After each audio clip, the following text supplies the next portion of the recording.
Here we go. You're good? Yep.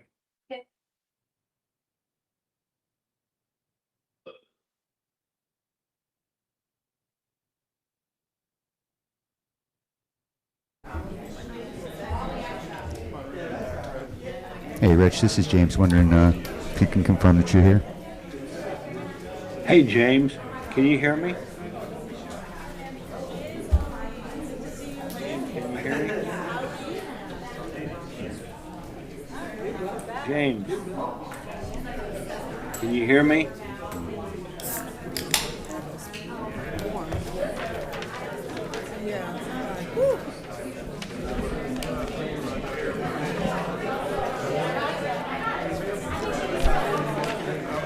James. Can you hear me? Rich, can you try that again, Did the please? open house go good? Did you got the bus thing? Their assignment? Hey, Wally, how are you? Oh, okay.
Thank you.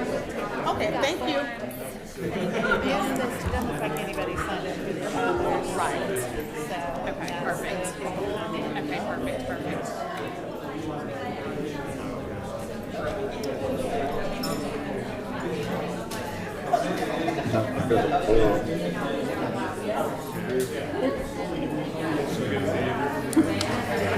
They haven't called the meeting yet.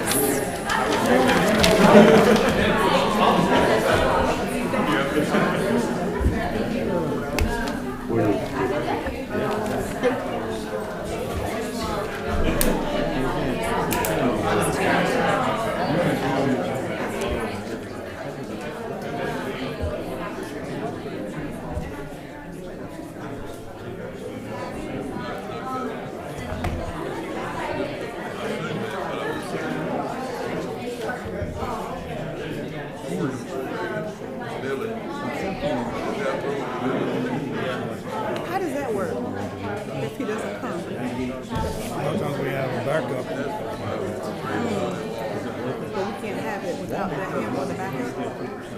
Well, I mean, we've had them before.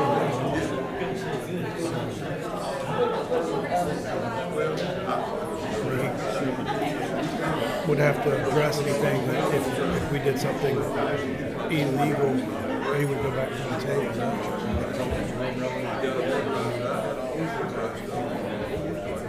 For a while, his daughter was. Is she an attorney?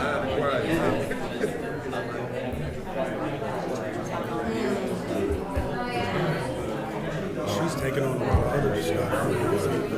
She's not available. Okay, time.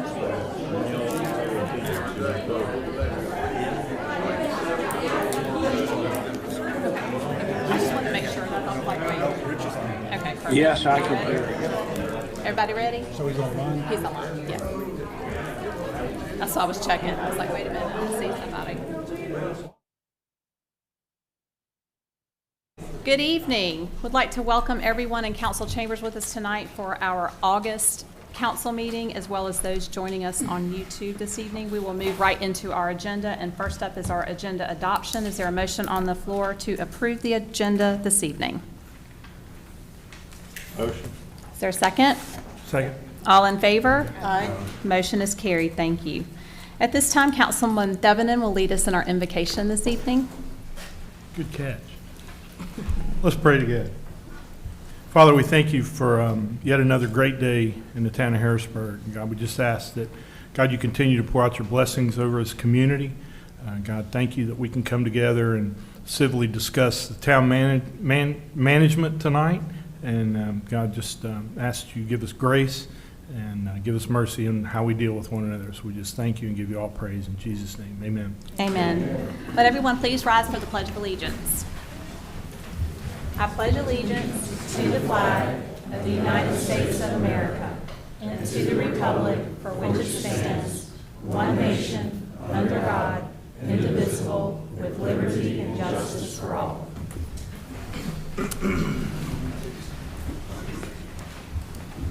We do not have any special presentations this evening, so we will move into the public comment portion. We do have several that are signed up to speak, so just be reminded that you have 3 minutes. You cannot transfer your time to other individuals, and if you are unable to complete your comments in 3 minutes, we ask that you send it to us in writing at council@harrisburgnc.gov, and we'll be happy to respond back to you there. Let's see, we will start with Wally Wallace, and just make sure you state your name and address for the record.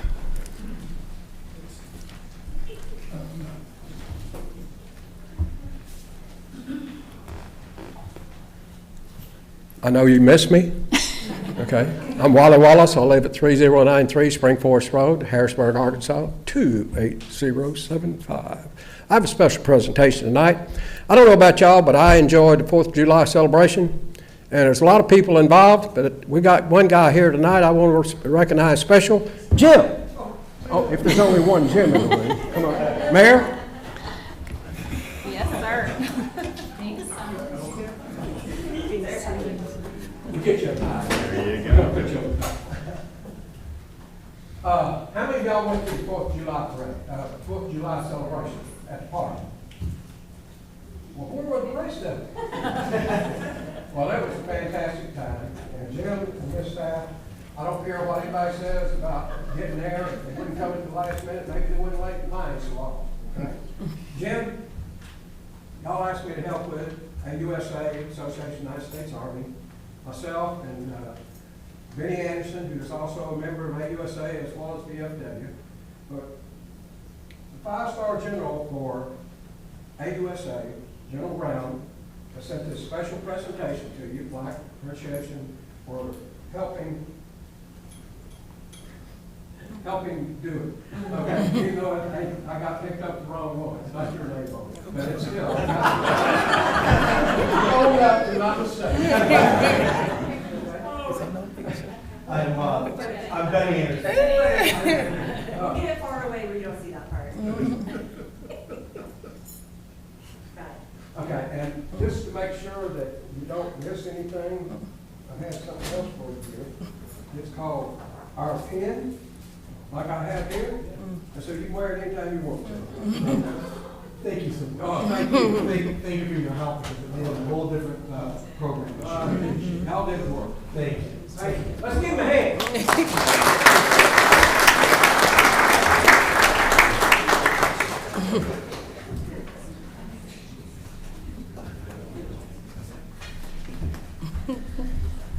Thank you, Wally. That was a good way to start us off. Next up, we have, I believe it's Benson David. If you could just state your name and address for the record when you get to the podium. Thank you, sir.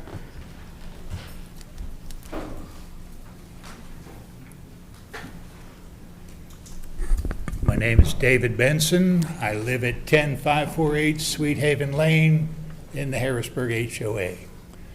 And everybody knows that we are getting flanked on two sides by new developments.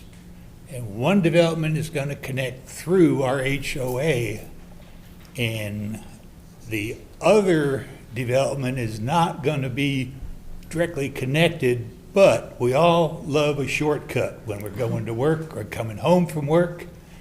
And Harrisburg's Hawthorne HOA is going to be a shortcut, whether we want it or not. But I would like to propose to this council that somebody plan some speed bumps on the surface roads of the HOA for Hawthorne, and that will slow down and protect the children in the development. That's all I have. Thank you. Thank you, sir. Rosa Sims.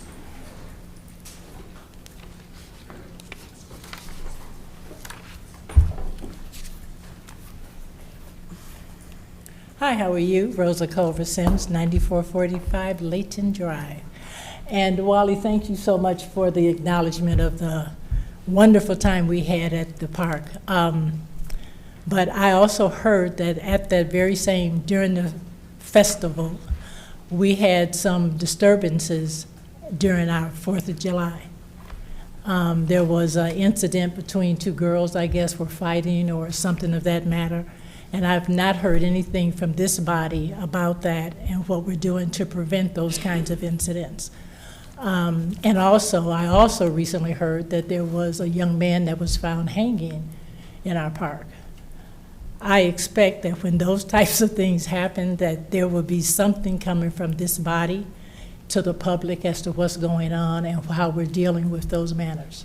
And I've heard nothing as of yet. There's nothing on the website. There's been nothing sent out. You know, I don't know if you should put it in the water bill. I don't know. But there needs to be some type of communication to the community about those incidents. And then lastly, we all know that on November election, we're going to be faced with the whole levy situation around the property taxes. I've heard you sort of talk about it, but I have not heard that this body has taken a stand on it. I have not heard anything about how this body intends to educate the public. We all know that that will be the death knell for us and every other municipality if that thing passes. So you need to get in front of it and be communicating with the residents of Harrisburg as to what it is we need to be looking for and how we can be prepared when we go to the polls. Thank you. Thank you, Ms. Sims. Jay Boyer.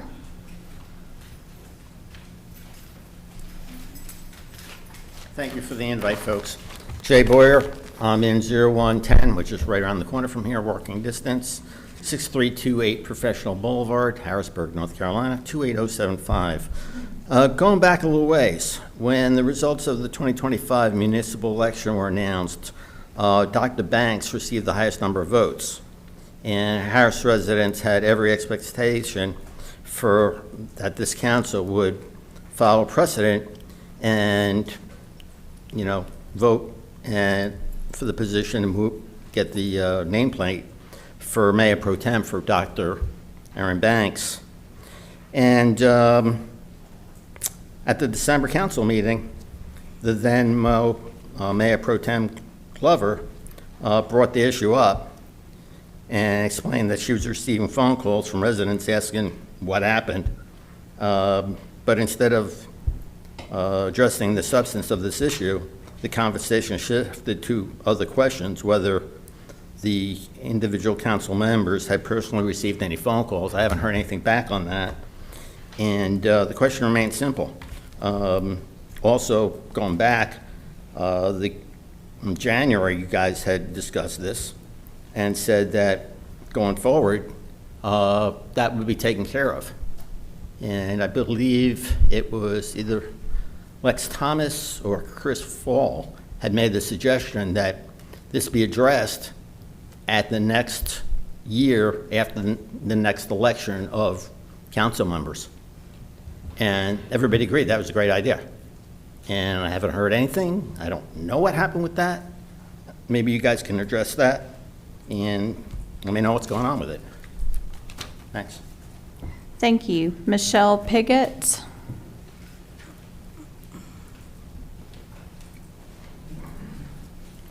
Good evening. I'm Michelle Piggott. I'm at 8942 Happiness Road in Harrisburg. The council then engaged in a lengthy discussion about the role of Mayor Pro Tem. We were told that the role was primarily to facilitate council meetings. We were told that the selection was a decision of the council. We were reminded that a future council could choose to operate differently.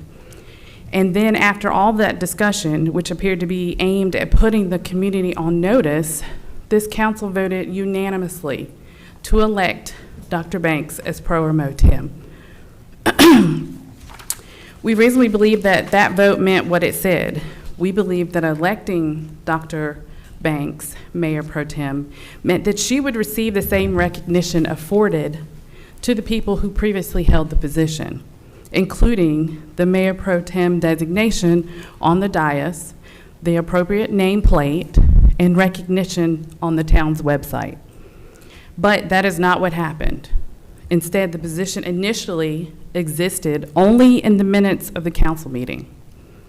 That distinction matters because there is a difference between being elected to a position and being fully recognized as holding that position. And for many African Americans, this experience is painfully familiar. Our history teaches us that when African Americans organize and demand their full rights, recognition has to often come in pieces. We are given something, but not everything. We are told that progress has been made and then expected to accept less, what was actually demanded. That history is why we continue to organize. Thank you. Thank you. Wendy McConnell.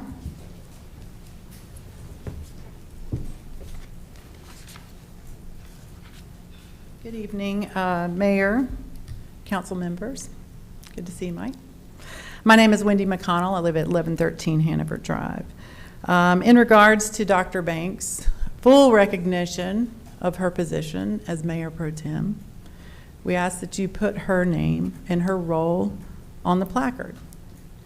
You know, we go back in history, the 3/5 clause of the United States Constitution of 1787 is one of the most shameful examples of this nation's history in terms of how African Americans were devalued. African Americans were not demanding that they be counted only partially. They wanted their full recognition, full recognition. That provision represented a fundamental denial of their humanity. The Civil Rights Act of 1957 provides another example. What was proposed as a meaningful federal intervention, right, to protect the voting rights and challenge Jim Crow laws, but was weakened through political compromise and ultimately stripped of the stronger enforcements of that law, not recognizing their humanity, not recognizing their rights to be able to fully be voting. So less than what was requested, less than what was needed, less than what was deserved for the rights to be fully recognized for their position in society, to be fully recognized. That history is not ancient. It rhymes today. We hear it. We see it. We experience it. So we continue to organize and insist that Dr. Banks get her due recognition. We are lucky in this county because she sits on this dais. We are strengthened by it. She does not fully belong without that recognition. Give her the recognition. In March, the issue was raised again at the point Mr. Mayor Teague attempted to put the matter to rest by stating that it had been resolved in January and that she and Mayor Pro Tem, Dr. Banks, had spoken and agreed to disagree. But agreeing to disagree does not resolve a public concern. It does not explain why a precedent was followed in previous years but not followed in this instance, and certainly does not explain why the community has been given different reasons for why the precedent should not apply. History, a legacy, is at play. How are we going to behave? Knowing that history, what are we willing to risk to do the right thing? To make sure that the people that have not belonged in the past, have been excluded in the past, belong today and are not excluded and are given their full recognition. Full recognition. Thank you. Thank you. Joanna Bacco.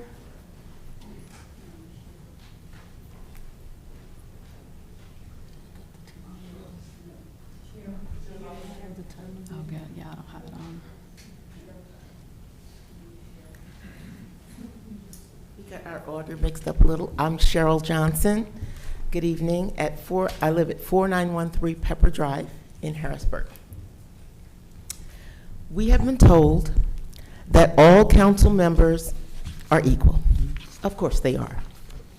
We have been told that identifying Dr. Banks as Mayor Pro Tem on the dais would create a hierarchy. But where was that concern when previous councilperson's nameplate identified them as Mayor Pro Tem?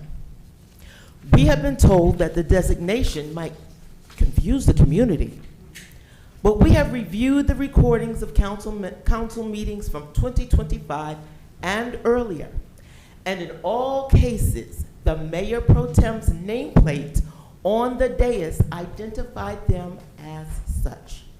There is no evidence that the community was mistaken, there was no apparent disruption, and the designation did not create an order among council members. The only hierarchy that was clearly established was the one associated with the office of mayor. So we have to ask, why is the precedent acceptable when one person holds the position, but suddenly problematic when another person does? And more specifically, why is the precedent questioned when an African-American woman receives the highest number of votes? Early in this process, Councilperson Smith suggested that this was not a matter of race. Perhaps it is not racism. Perhaps it is sexism.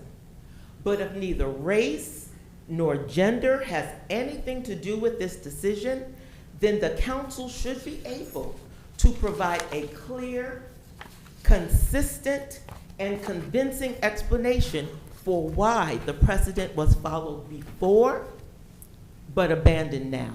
Thank you. Thank you, Ms. Johnson. Joanna Bacco.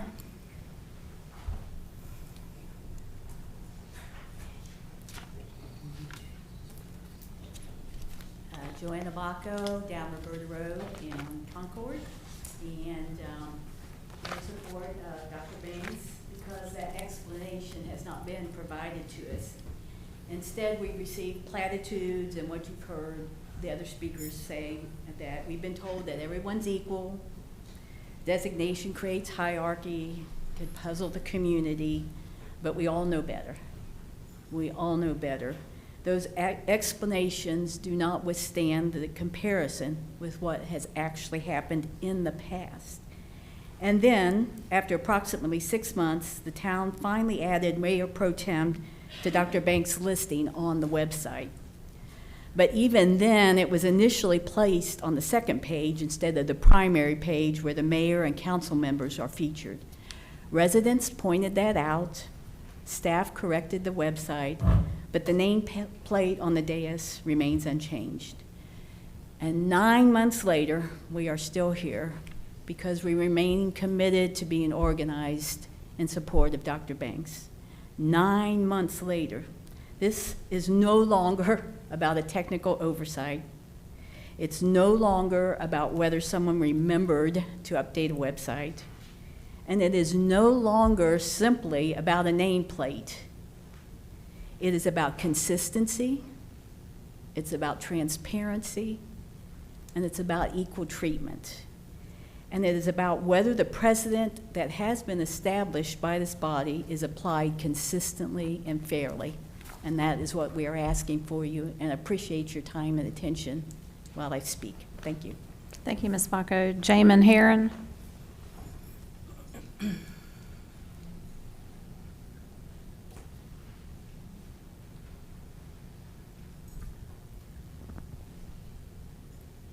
Love and peace, Mayor T, Mayor Pro Tem Dr. Banks, Harrisburg Council, and the Harrisburg community. It's sad that you all have not recognized Dr. Aaron Banks as Mayor Pro Tem, so we have to. When this council unanimously elected Dr. Banks Mayor Pro Tem, that decision should have been fully honored. The community should not have to return month after month to ask the same basic recognition. We should not have had to point out the error on the website. We should not have had to point out the missing nameplate. We should not have to review meeting records to point out what the president actually was. Again, we should not have to stand here 9 months later asking this council to recognize a position that this council itself voted unanimously for.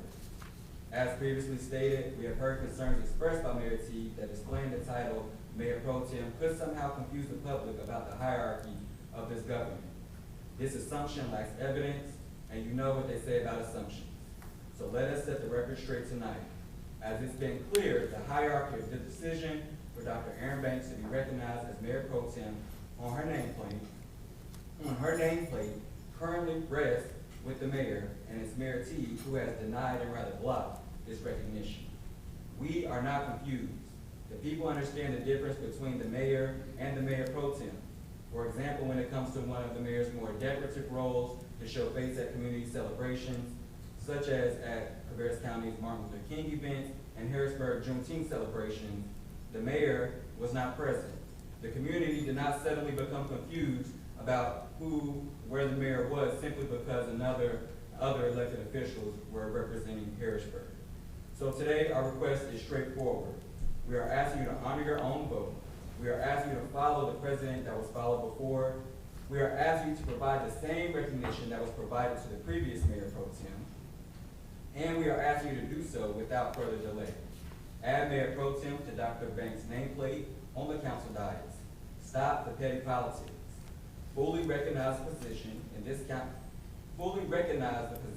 this council unanimously voted for to give her. Because after 9 months, this should not be controversial conversation.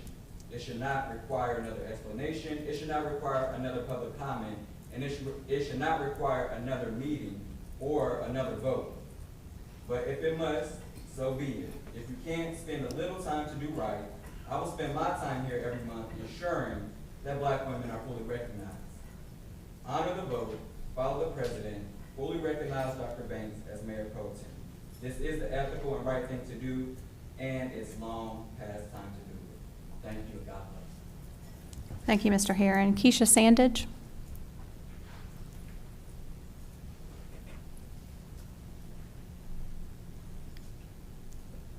How y'all doing? I didn't come up here to talk about Dr. Banks and nameplate recognition, since all of them said something. Somebody needs to get off their high horse and do what they need to do. It's that simple. It's a waste of time. And I'm guessing the nameplate only costs like $50 less. Y'all need to borrow the money from me, because I could definitely help you. Several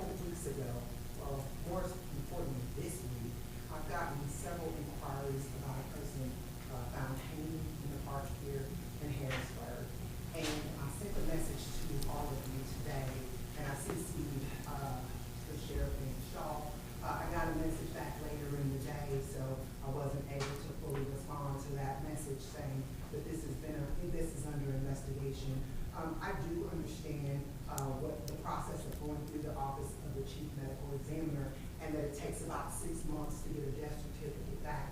However, we are allowing people in our community to write the narrative for us, and that is never good.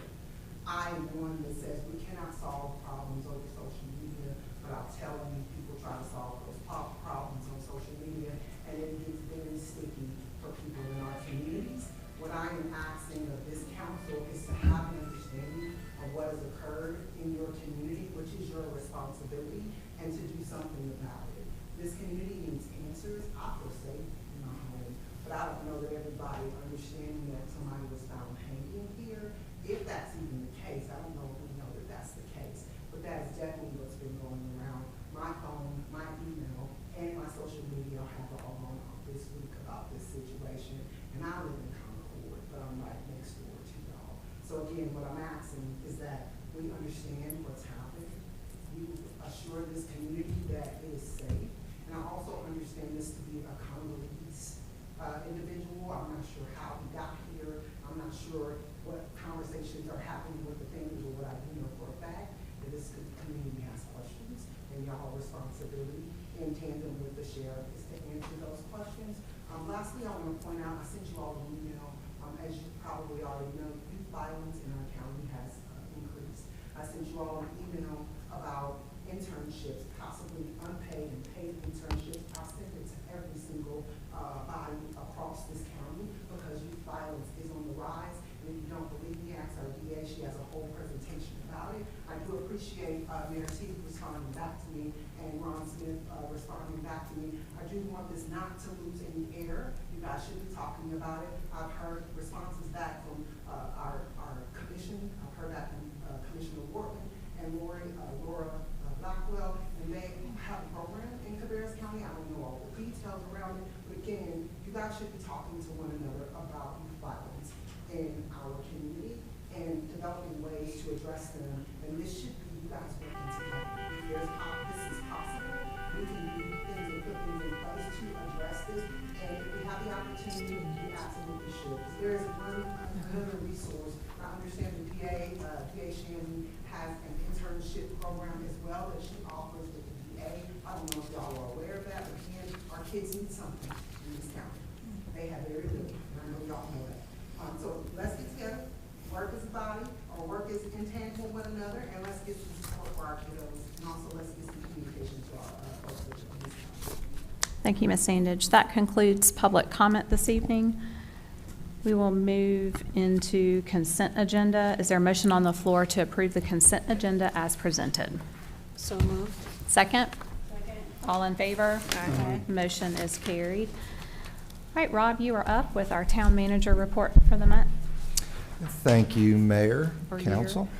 Do I have the clicker there? Clicker.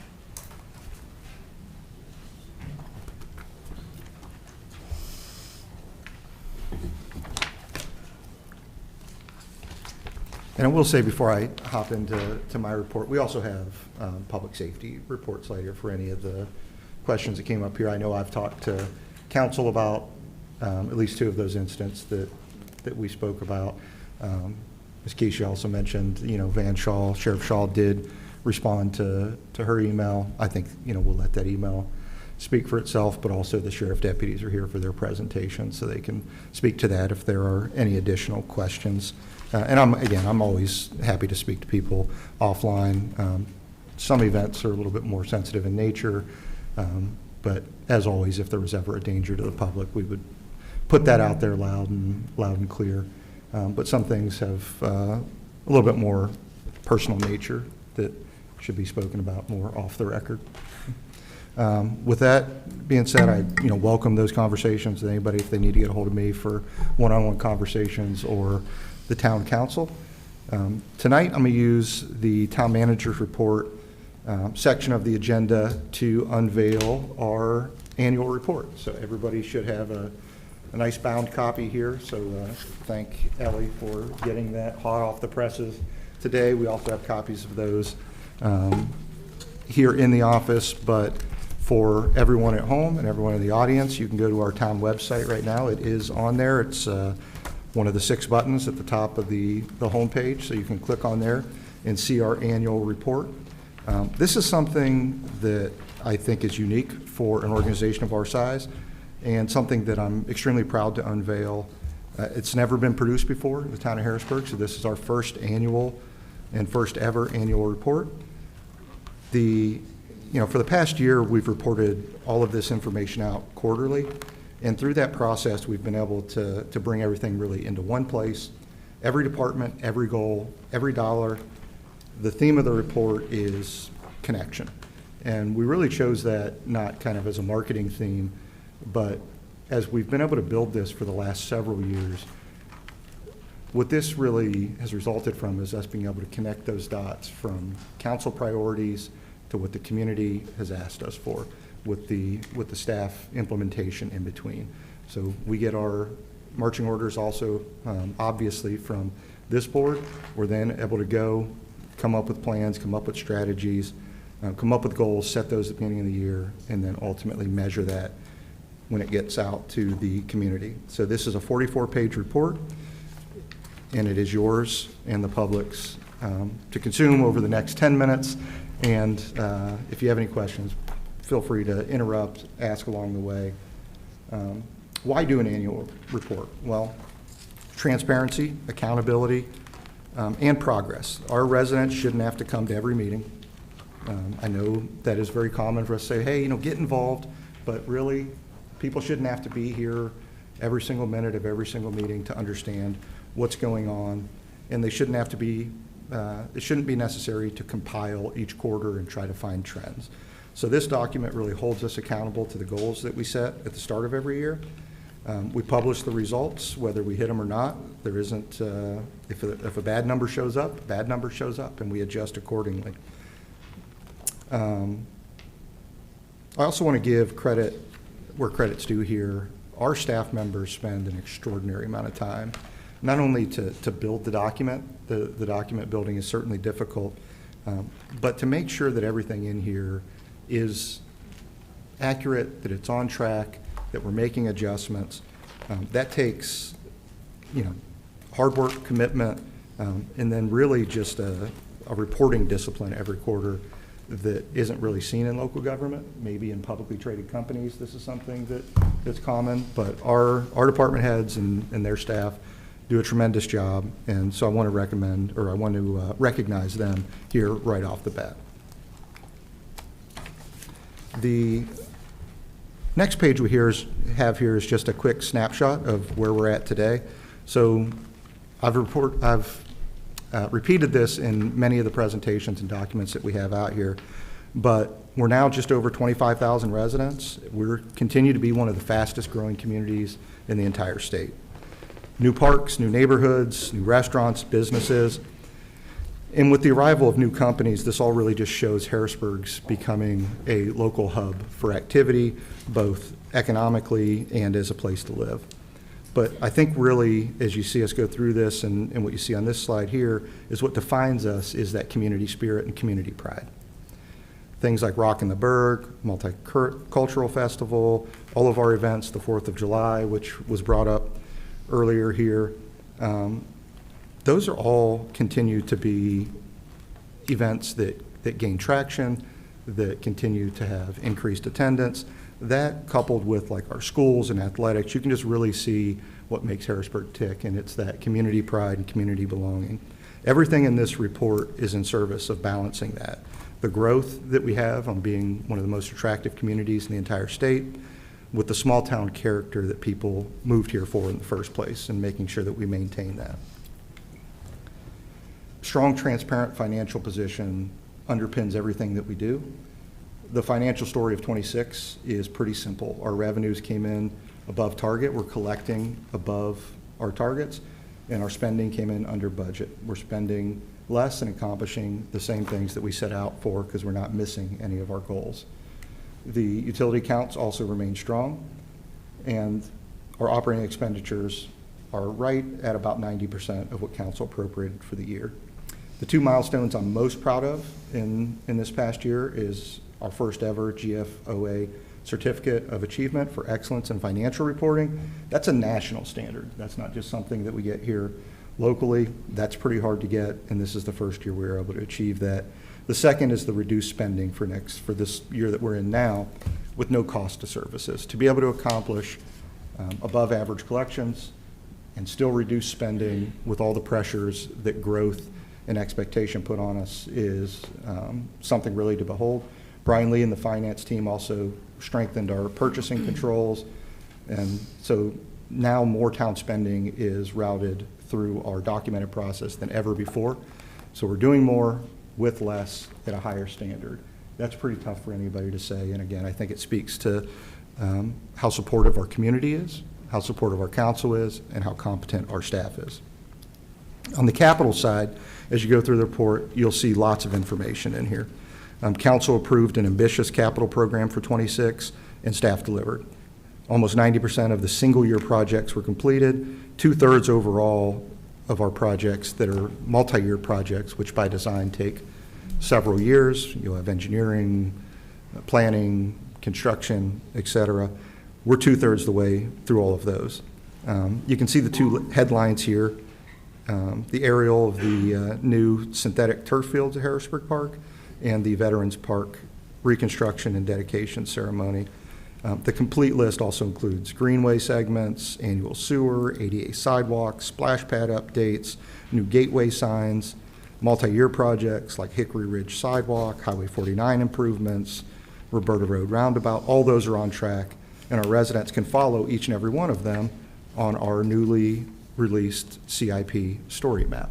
We created a story map for our development, which is the private development. You can get on a interactive map right on our website to follow every private development near your home. Now you can also view every town project on the similar format on GIS based. You can just kind of click zoom, click on projects, look at the plans, see where we're at. So accountability and accomplishment are really our big themes for this year. Strategic goals, when we talk about accomplishments, we've accomplished over 87% of our overall strategic goals that we set out just 3 years ago on a 5-year plan.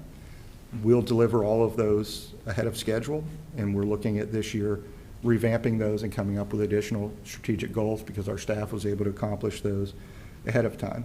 Anywhere where we see something that isn't on track, we identify it in the report too. It's not like we just put everything on green and say we're working on it. It's either complete, mostly complete, on track, or it is delayed. And you'll see that throughout the report as you go through it.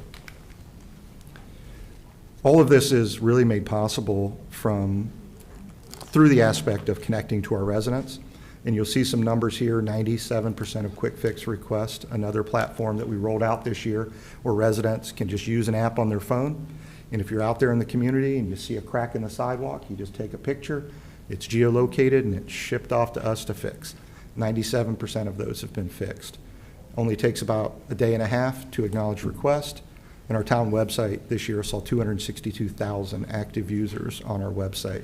We're driving traffic, we're empowering people where they're at, and we're doing it in ways that people expect.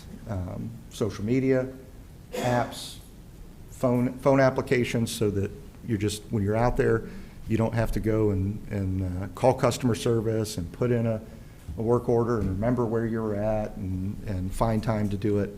You can do these things real time. Again, I don't want to miss the point that in the past year, we rolled out multiple platforms to be able to do this. Quick Fix, which is the app platform. We also have Excella Online Permitting, only the third municipality in the county to go fully online permitting, our capital improvement map, our development map. We put out over 23 press releases, 25 newsletters, 81,807 e-newsletter sends, in addition to the quarterly reports that go out every 3 months documenting all of this. And that is all now captured, again, in one annual report at the top of our website, available for everybody that's interested. When it comes to public safety, seconds obviously count. Public safety had a remarkable year. The fire department increased property values saved by 10-fold. That's kind of opportunistic. We had some big events that allowed for that. But in any case, that is quite a bit of property saved. while handling also 26% more fires during the year during the drought conditions. They also, CPRs administered more than doubled. 4 patients received spontaneous circulation.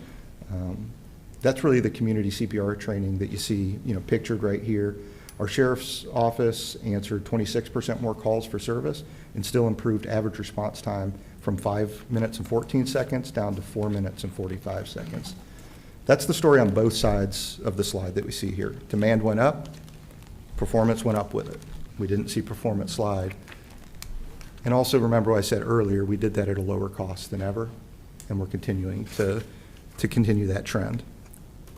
When we talk about our parks, places, community life, parks delivered the most visible quality of life wins of the year, and really when you look at these pictures, it does all the talking. $2.5 million turf conversion, that gives us the largest contiguous turf complex playing surface in the county, 190,000 square feet of contiguous turf, and it is at the highest quality in the area as well. Run the Berg event set a record this year. Art Walk drew over 80 vendors and 1,000 of attendees. One deliberate shift after a fee adjustment to prioritize our Harrisburg residents over out-of-town residents by adjusting those fees. We actually saw that resident share go up to a majority of participants for the first time in my career here in Harrisburg. On the growth and economic development side, this is something that is new, so you guys get quarterly reports on this independently. So some of this will be information that the council and the people that come to these meetings have already heard before, but those of you that haven't, please check out the annual report because the fundamentals are strong. Commercial vacancies are under 5% for the town of Harrisburg. Our team spent the year meeting with businesses where they're at. You can see that in the numbers, 101 retention and expansion visits. That's with Harrisburg businesses this year. 63 meeting with small business owners. Our goal was 25. So our staff could have gotten to 26 and stopped, but they didn't, right? They more than doubled our goal, and that really tells you the passion that our folks have for it. Headline wins like Wheelhouse Racing School, formerly Ford Performance Racing School, being moved into Harrisburg. Dario, if anybody has not been out to Dario, send our fire marshal out because I'm not sure their capacity limit is being obeyed because that place is just constantly busy since it opened its doors. Atrium Hospital announcing their expansion and being at the neighborhood meeting stage in our facade grant program, that really delivering visible results now after years of kind of sitting there with the example of Moorhead Plaza. Here, I didn't have a before picture to add in here, but this is really, those of you that had seen that sign, that's the transformation that we're seeing all over town. And finally, our downtown opportunity. The market's already here. So this is the slide that I'd ask council to kind of look at and sit with. Over the past year, 1.1 million long-distance trips came through Harrisburg. Visitors spending grew 5% to $13.2 million. But the retail really captured just 6.3% of that activity. So 6.3% of activity on that 13.2 million. We've got a long way that we can capture there. And that's really because we just lack the centralized dining and shopping destination. It's not just visitors passing through. Our own residents spend 31,000 leisure nights in Concord and 16,000 in Charlotte over the year, in exactly the kinds of kind of walkable downtowns that we talk about wanting right here in the One Harrisburg survey. So if we want that here, we're gonna have to build a community here that looks like that, and that is in our plans. That's something I've heard from the board. I think you'll see it in our goals. In our community, you'll see that in the One Harrisburg comprehensive plan drafting that we'll see here and hopefully adopted this fall. This connects directly to our kind of delayed town center objective as well. So really making that case for a centerpiece downtown as the kind of crown jewel of that One Harrisburg comprehensive plan. So where do we go from here? The FY budget was adopted unanimously in June. That already funds our next chapter. We spoke about the comprehensive plan. That moves us into a strategy for drafting this fall. The residents working through future land use options, like you see here in the photos, an important part of that. In the full annual report that you guys have here, as I mentioned, that's on our website, harrisburgnc.gov. It'll be right on the top of the page. The quarterly reporting will continue to come out every quarter through FY27. So this really becomes an annual tradition. This isn't something we're doing as a one-off to lay out a premium product and then never do it again. This is something that's sustainable, that our community should be able to expect, and that the board should be able to look at as a barometer of how things are going, and that our staff will use on a weekly and monthly basis to make adjustments as we see trends going in a way that we don't want them to go. We ask those questions internally. Why is that happening? Is that an anomaly? Is there a change? Is there something that we can do? This helps us really set clear priorities to our department heads, and every employee has numbers behind action. This is Harrisburg's report. I'm happy to take any questions if you have them, but I'll just reiterate that this is something that I'm extremely proud of. It's something that 3.5 years ago, I think I sat with Lee Connor and said, I want an annual report. We need to be able to tell the story simplistically to our residents in numbers, not with a lot of fluff. I think if you look at a lot of towns, you'll see those that do an annual report, which is a small minority. Most of the annual reports will say things like, we're making progress towards good stuff, and they don't put a lot of numbers behind it. This makes us very vulnerable as a staff, and our staff has certainly been hesitant along the way of, what do these numbers mean, what do they do? But now that we're here, I find it energizing because we have a roadmap and we're able to adjust. And every bad number doesn't tell a bad story. It gives you an opportunity to adjust and turn it into a good number. And that's what we're committed to. So kudos to our staff.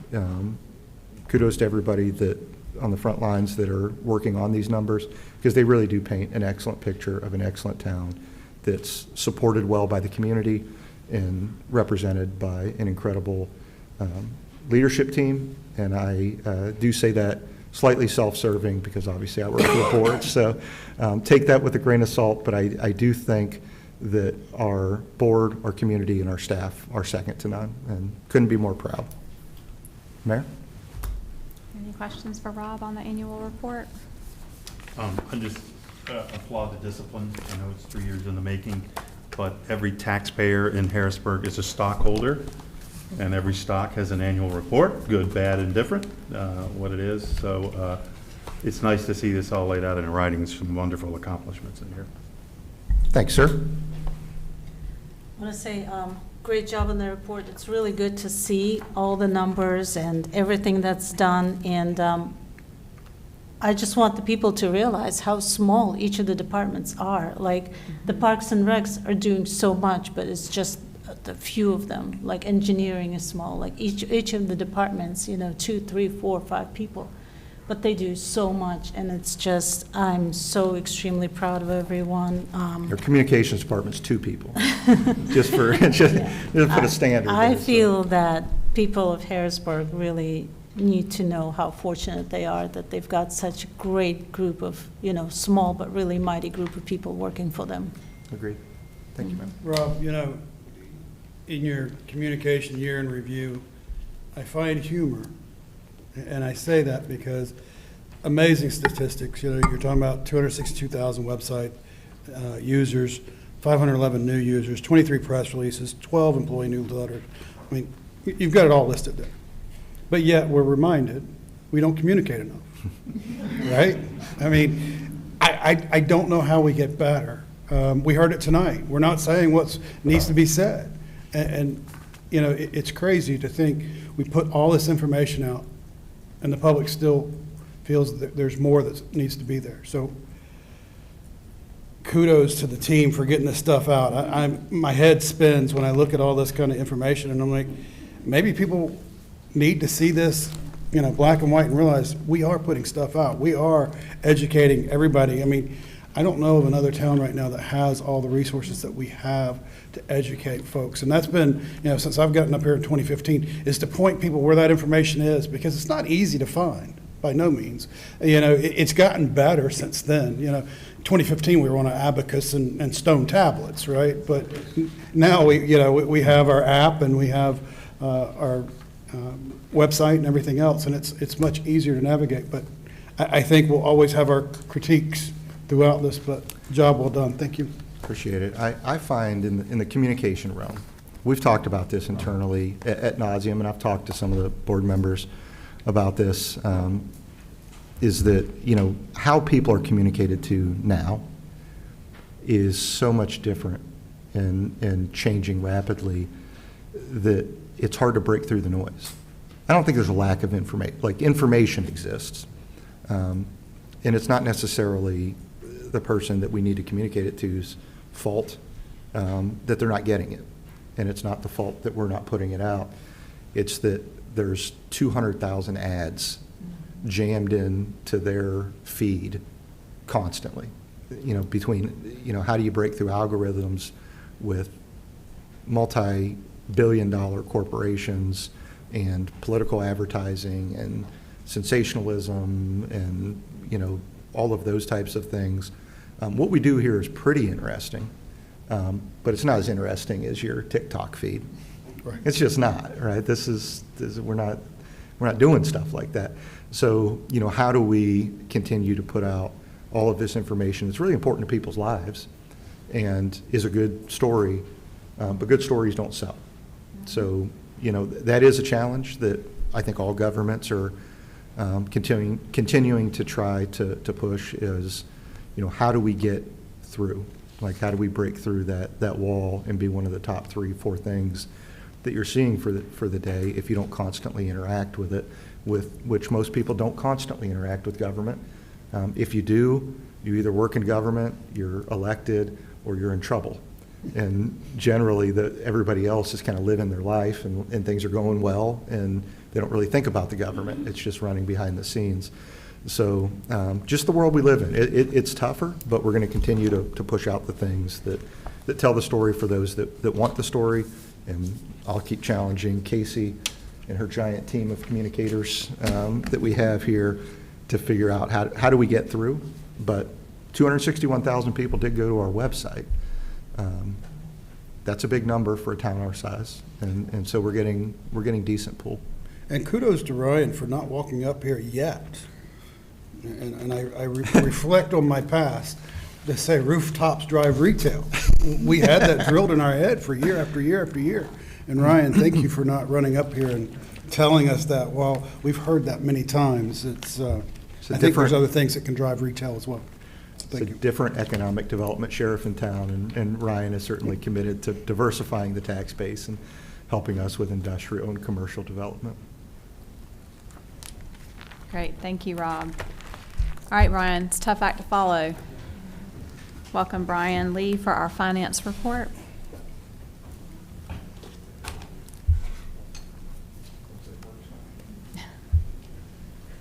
Good evening, Mayor and Council.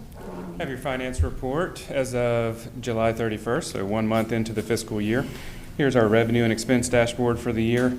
You can see tax collections only at 1% and the general fund revenues at 4% collected. That's totally within our expectation given the timing of property tax collections, so no concerns there. Water and sewer fund and stormwater fund are at 9% and 8% respectively, so those are off to a great start this fiscal year. Departmental expenditures over operations are shown on the bottom half of the screen.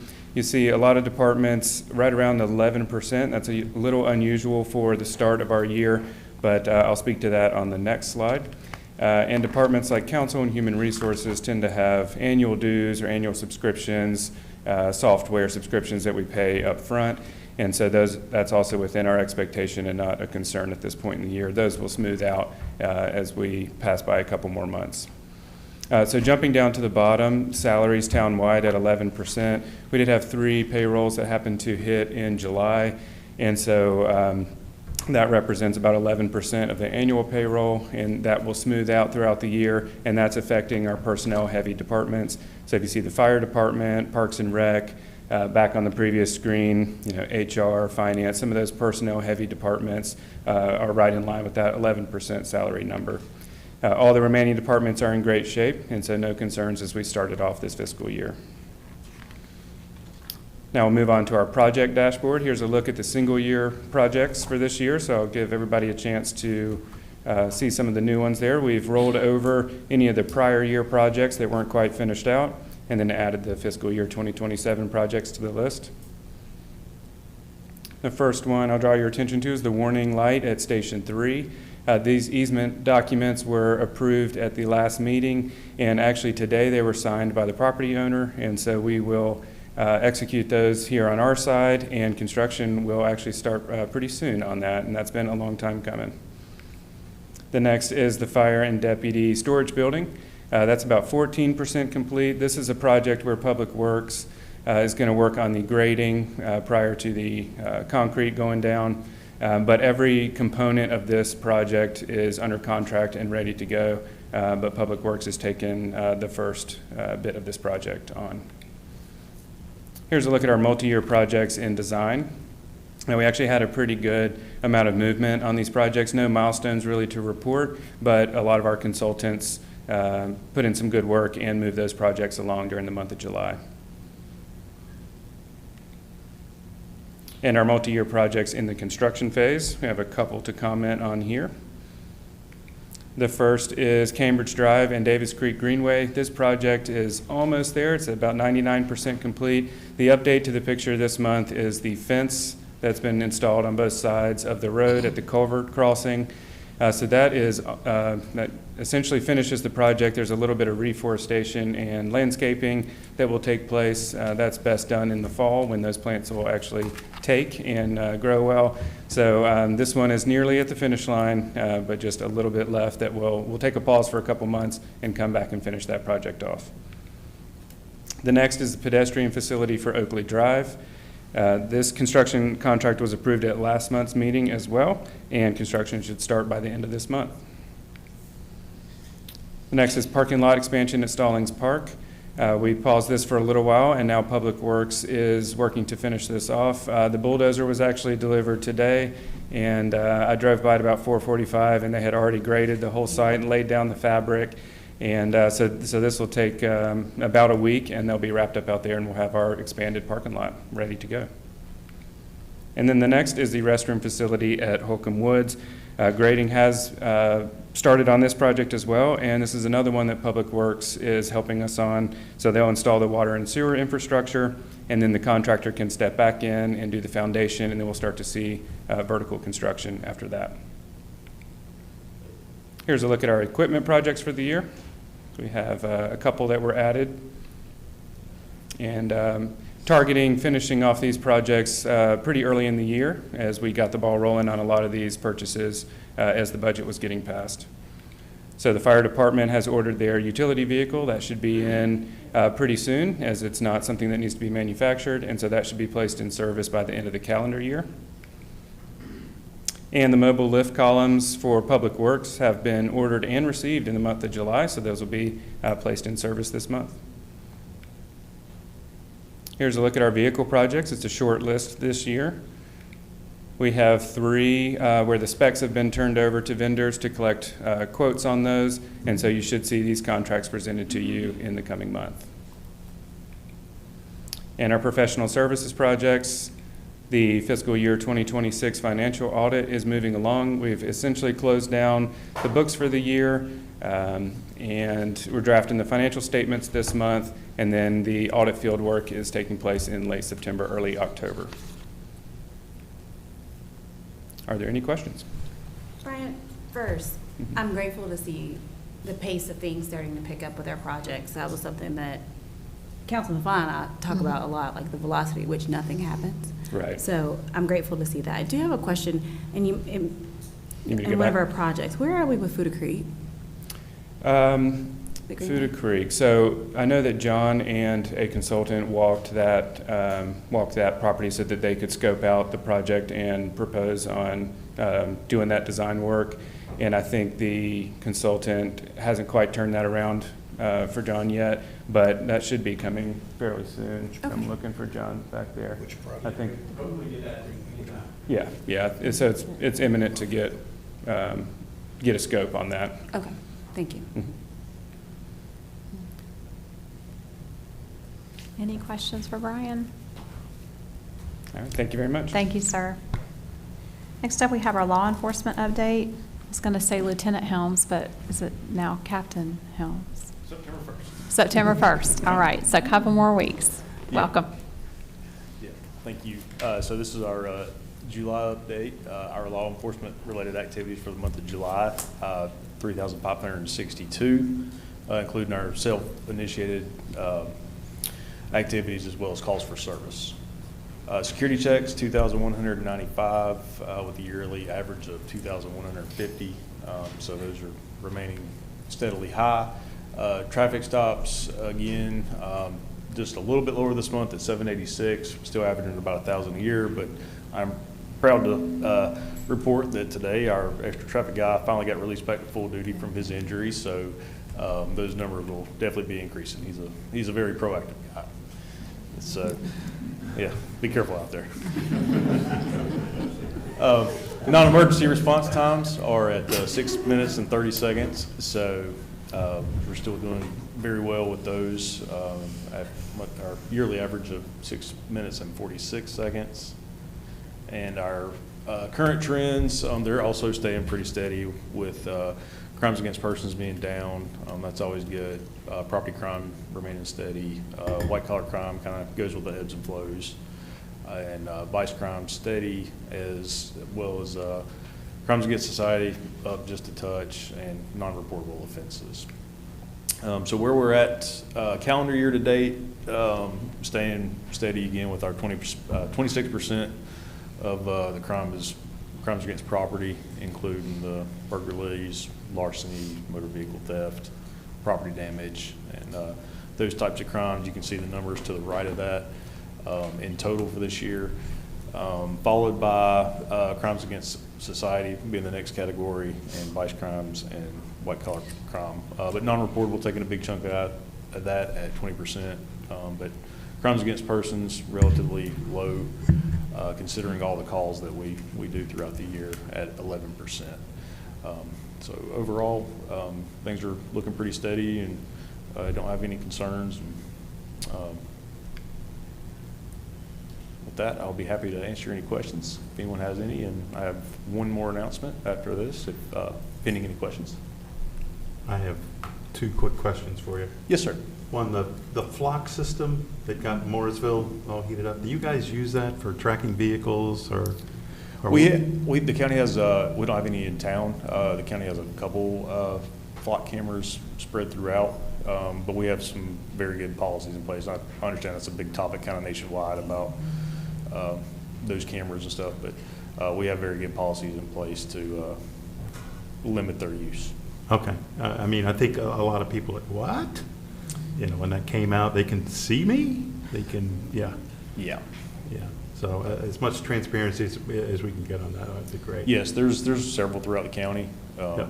but we've had very good success with some locating missing persons as well as solving some property crimes with them. So Right, it's a wonderful tool. Yeah, they're definitely a good tool, and they do have to be used responsibly, but we have very good policies in place to prevent misuse for that. And the other thing, I've got white car syndrome. Everywhere I look now, I see these e-bikes after we started talking. Mm-hmm. And I know the North Carolina legislators gave us some command and control over what we could do, whether they could be allowed on sidewalks or helmets or miles Yes. per hour or any of that. Have you guys clarified or codified that policy? Or you know, the main thing, I don't want to harass kids, but Right. I see a lot of kids out there like, oof, should he be on the sidewalk or in the road? And, you know, is he safe? It's scary both ways, isn't it? Yeah, it is. We definitely want them to be safe, but also not to be a hindrance to pedestrian traffic as well, because, you know, even limited at 20 miles an hour, that's pretty fast to get knocked into by an electric scooter. So I think we'll have to kind of see where that goes and see. But the goal would be to educate and not be punitive per se. So Yeah. hopefully we can get everybody just to understand. But I think that's right. Educate. yes. Yeah. Okay. Thanks for that. And so I'll jump in here. I have a couple of things. So you've been with us enough to know that we value safety in Harrisburg. And as Yes, I ma'am. shared with my email, Mhm. in my email to Sheriff Shaw after our last meeting, And I'm glad to hear that there was going to be another meeting and they'll follow up with me. To be very transparent, we're having issues with my email, so Sheriff Shaw may have responded to my email about a follow-up meeting to debrief about July 4th. I just haven't gotten it yet. But Yes. James and I are gonna partner on that to make sure I'm getting my emails. Sure. But that said, I do look forward to a resolution and game planning for next July 4th. The Sure. other side to that is, and this is in part with our town manager, Rob, and I appreciate how transparent you always are with us when we've had a significant incident in our community. So we were made aware soon after the individual passed away in the park, and I do want to be very sensitive in nature about how we discuss this. The other side to that is there was a TikTok that was created shortly after that, and I anticipated a significant response based off of the directive given in that TikTok. Well, I did receive 2 inquiries about it, to which via communication through our town manager, he shared, what was generally public information at that time. However, over the past 2.5 weeks or so, I've received no less than 40 contacts about this individual's passing in our community. The most concerning part to me, though, is that we've gotten no formal communication. I talked to our manager about that, the concern around that. As a speaker said earlier, it is important for us to put the information out there and for it to be obviously respectful of the family and the individual, but to make sure that we are clear in what is happening in our community. With our very high standards as it relates to safety, I think it's clear that we have to make sure that we know. The group of people who found this person, and they talked about it online. There has been several conversations and various platforms that have been shared with me since the time at which the incident took place, even right before we came into this meeting. So I do think that we have an obligation to share information with our community, not with the conditional statements like what we saw with the statement of July 4th. And I know that you don't actually put out that statement. But it is something to carry back, and I did share that in my email with Sheriff Shaw, and I'll address that when we get to meet again. But it is very important for us to get it swiftly. Sure. Even if it says the general, there's no threat to safety in the community, that there is an investigation taking place. Right. Because people have asked questions, and we've not been given, and I can't speak for the other council members. Just a I little don't bit know of what to that. say. But there is no suspicious or foul play suspected of that. It is actively under investigation. It's a death investigation, not a homicide investigation. There's no reason for the public to be concerned about anything. Given, and a lot of that we're waiting for the autopsy report from the medical examiner in Charlotte.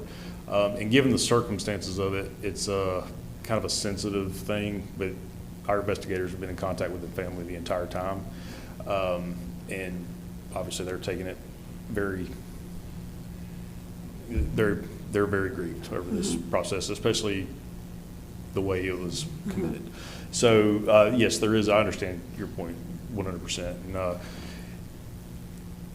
but I guess right now it's just we're waiting for the full picture because we don't want to release anything pending anything different than what we believe what happened from the full autopsy report, but also right now in the interest of the family and their privacy, just trying to keep that as it is, if that makes sense.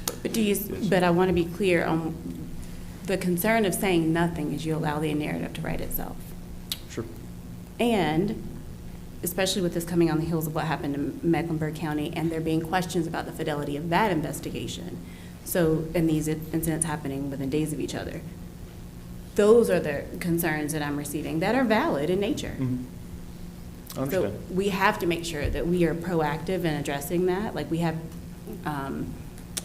statements that are prepared if there's a natural disaster, if we have something happen at the railroad track, like we have all those things. So I think that we need to be ready to roll, like sure, immediately after something I'll bring that happens. up to the sheriff and see if we can come up with something for future things. But just want everybody to know that this is not that particular case is not a community concern. There's nobody at danger or anything like that, and it is still actively being investigated. So, I mean, I do though question when is enough information enough, because what you're saying is to respond to this person who put out this reel, who put out this reel, who did this. At what point do you go, oh, we addressed that. Oh, new one came out, now we need to address that. I mean, it was like the July 4th, someone said there was a gun, and it was all over the social media, and everybody's like, why isn't the town making a statement? The town couldn't make a statement about something that didn't exist. So I think it's a catch-22, what you say versus what you can't say versus respect for the family. And, you know, you had said, you guys are quick to let us know if there's a danger to the community. I mean, Which first we and certainly- foremost, that's what we need to share. If there's no danger, let the process take care of itself. Everybody has this capacity to self-publish today. And, you know, whether it be your kid or whether it be your neighbor, whoever, and everybody's an expert.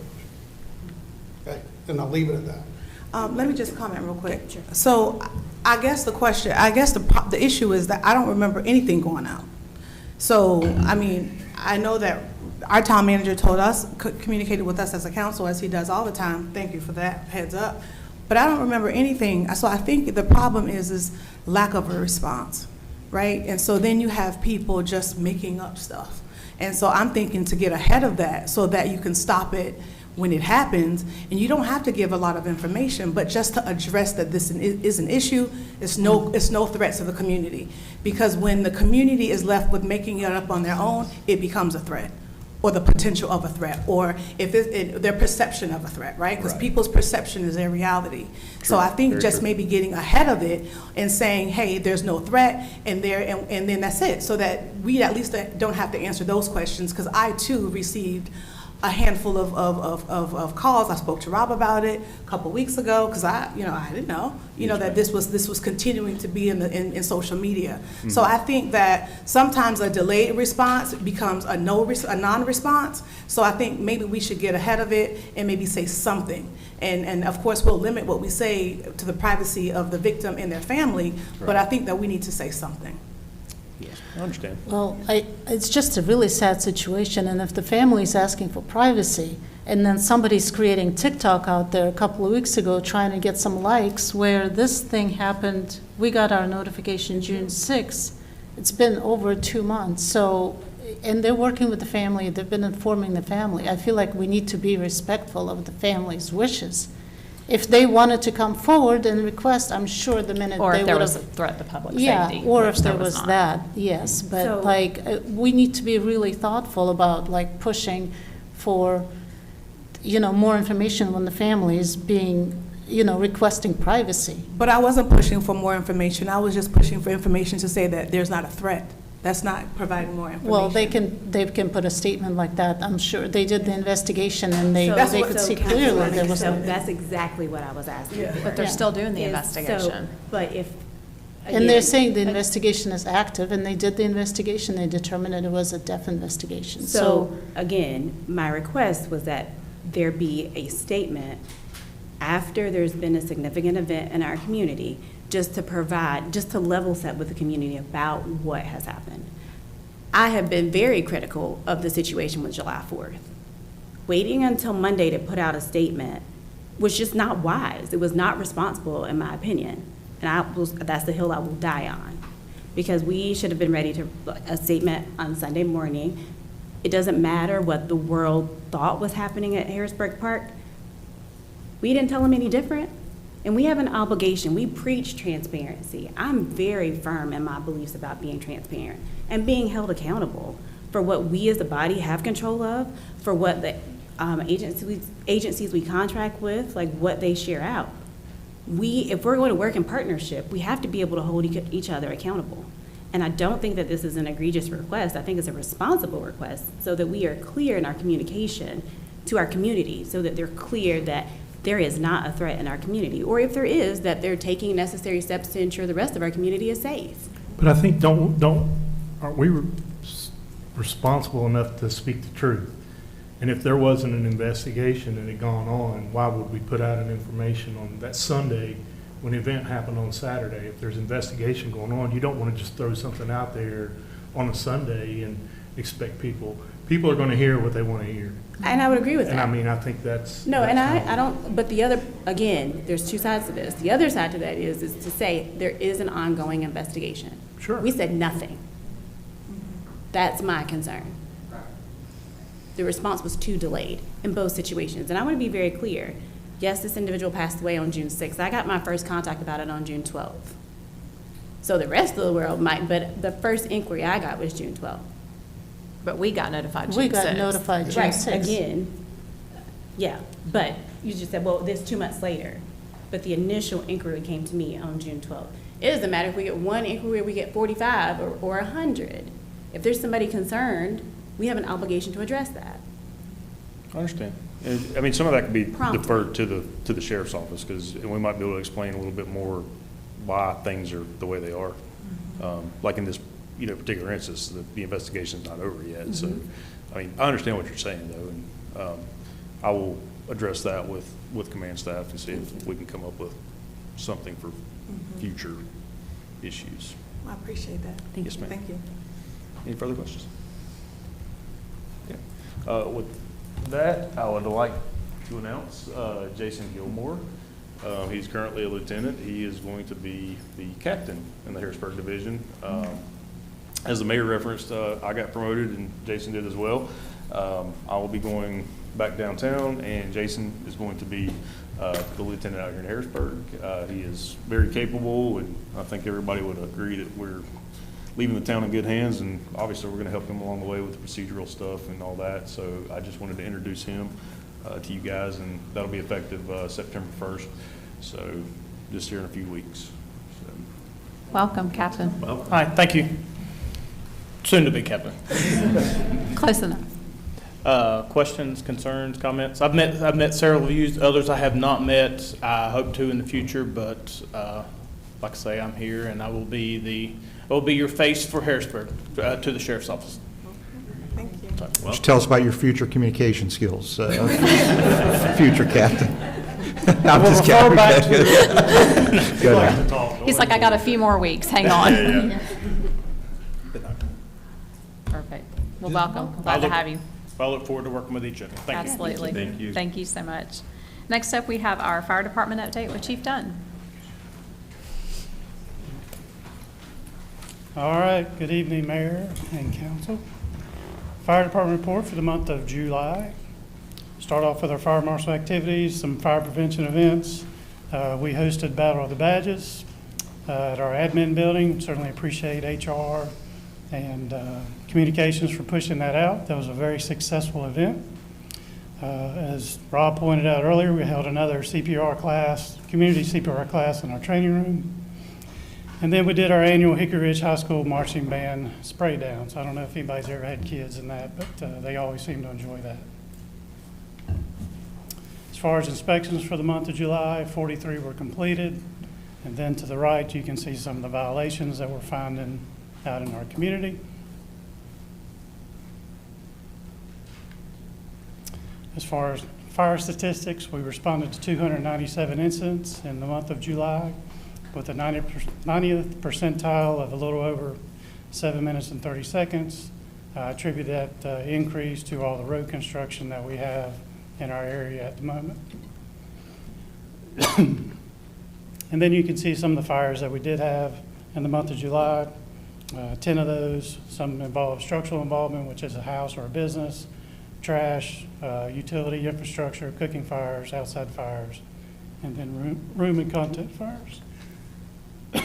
Excuse me. And with that, real quick, but that was a synopsis. Who won the Battle of the Badges? EMS. Oh. They sponsored it, so. Are you saying it was rigged? They do a very well promotion of the event. I think 250 or so pints were donated, so Nice. very good event. And our room was crowded as well, so community stepped up. Very good. Thank you, Chief Dunn. All right. Appreciate it. Thank y'all. Just a couple mayor's comments tonight. We had the Sheriff's National Night Out. It was a great success last week at the arena. It was great to see our Harrisburg Fire Department represented there, as well as many of our community supporting our local law enforcement. We had a great crowd Saturday night at Rockin' the Berg. Thanks to Jim and his staff on working through some of the challenges, and other than a few sprinkles, we were able to continue the show. In fact, I think it was so busy, our sheriff's department actually had to move 3 patrol cars out into the parking coming in area because it was quite busy. You would have thought the dark clouds might have kept people away. It did not. They showed up in droves, and it was a wonderful concert. Let's see here. We've got our next Rockin' the Berg is September 12th. That is featuring Departure, which is a Journey tribute band. Later this month, I think Brian had a couple pictures up there. On the 24th is the Cambridge Drive Extension ribbon cutting, followed by a council work session that we will have here.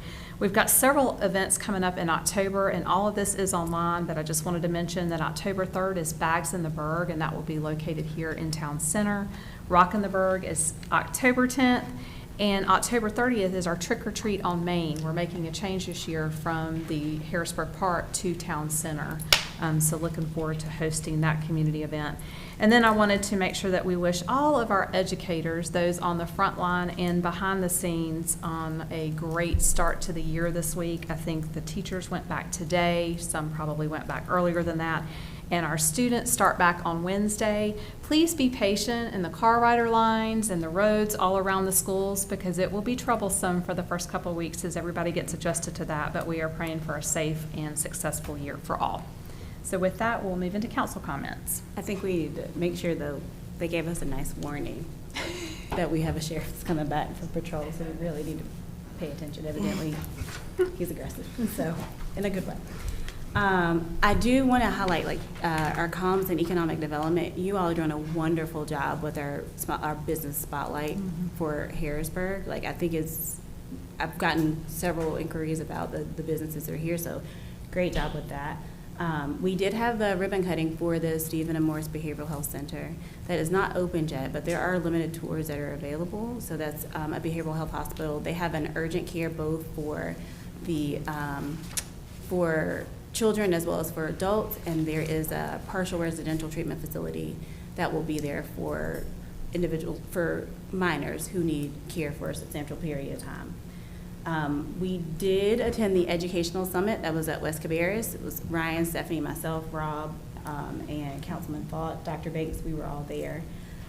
That was a really good time just to learn about evidently there's another database out there that holds the information that our students are learning in their CTE courses that are great transferable skills to go right into the workforce for students that are not seeking post-secondary education, that also align with some programs that are being offered at Rowan Cabarrus. So that was really good to hear. There was another ribbon cutting in Cabarrus County that same day, and I told Rob we have to step our game up because there's some adaptive equipment in a neighboring park that is really, you can tell that park was built with intention on inclusion, so that's really nice to have. And we attended the North Carolina BMO conference at the end of July, and that was held in Wilmington this year with a significant focus on economic development.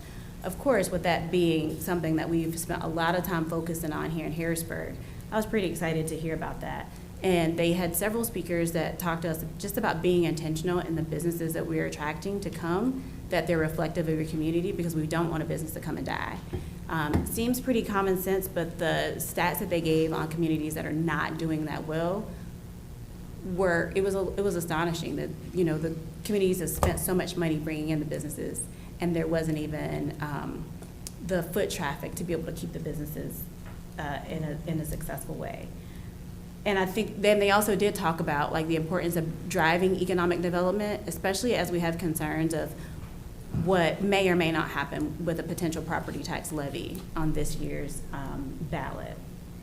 And to the mayor's comments about Rockin' the Berg, I did receive some feedback from community members because it was packed.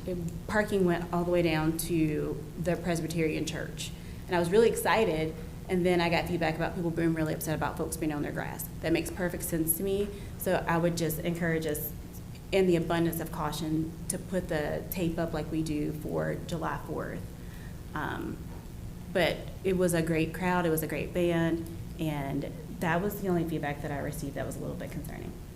As a final, I know that we all received email, and at least one email everybody received, but I did receive several with concerns about buses in Cabarrus County. I did share, that is not something that's within our purview, but I'm happy to advocate for our community, for my kids, our kids, and the long walks that they're having for the bus.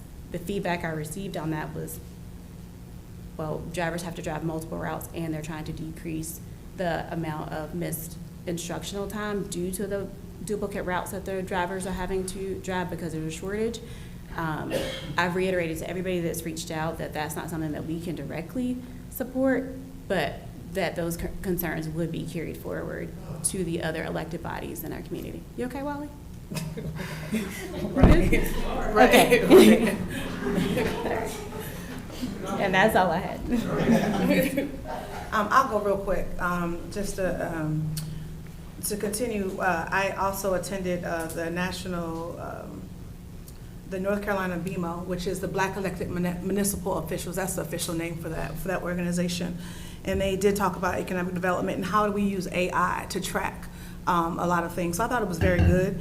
And during that meeting, I was appointed to the board of directors. So I'll be in that role for the next 2 years. One of the other things, I know, similar to what Councilwoman Glover said, that the bus stop issue is not under our purview, but if anyone has any concerns, you feel free to reach out to us. And some folks have, and I've reached out to the district, and they're working on it, because I too am a parent, but I'm also a community member. So in any ways that I can advocate for my community, that's what I'm going to do. So, and I'm clear what my purview is, but I'm always going to advocate, so you can feel free to reach out. The other thing is that I had some confusion with my email, so I probably have missed some emails. We resolved that today. So if anyone emailed me and I didn't get it, it's not because I didn't want to respond. I probably didn't get it, so keep emailing me, and I'll be sure to respond. The other thing is I did go to Rockenberg. It was a huge event. It was great. The rain literally rained on our parade. However, I think that maybe using AI, knowing that the crowd is huge for that event, maybe we should talk as a council or in Park and Rec and how we can do more of that and bring similar kind of artists, because it brought out a lot of people and it was well attended. The other thing I'll mention is, Rob, you and I talked about the water bills. I'm still getting feedback on the website. So if you can maybe look at that again, and because I don't know about many folks, but some folks probably don't want to use ACH. But I mean, if they do, fine. But if they don't, that's fine too. But I think we should work on that and making it user-friendly, that website for our water bill. And then lastly, two more things. Hatch, we have 2 vacancies. So if those who are interested in our Hatch, which is our Harrisburg Arts, Culture, and Heritage Committee, please feel free to check out the website for that. And then, of course, I will be remiss to talk about the Mayor Pro Tem issue, because it's still an issue. And so I'm hoping that it is resolved, because it is not. Contrary to what emails have said and what has been said on the dais, it's not resolved. So hopefully we can get that resolved. And that's it. Thanks. I did have one quick question. I got an email from a resident earlier this week concerned about our Parks and Rec staffing. I've noticed that several folks have supposedly gone over to Public Works, and with all the parks that we're proposing and things that we're doing, are we having staffing issues in Parks and Rec, or are we good with that? I can check the numbers, but I think it's no more than usual. We typically have a few guys in the Parks and Rec maintenance that will transfer to Public Works. We've also had vice versa. We've had guys go from Public Works to Fire. So that tends to be something that we encourage here, is internal transfers if folks think they, have a career progression somewhere else. But I don't think we're overly short. This mic is really feeding back here, so I apologize. It's distracting me. But I can look into the actual number and get back with you, but I think we have one vacancy right now.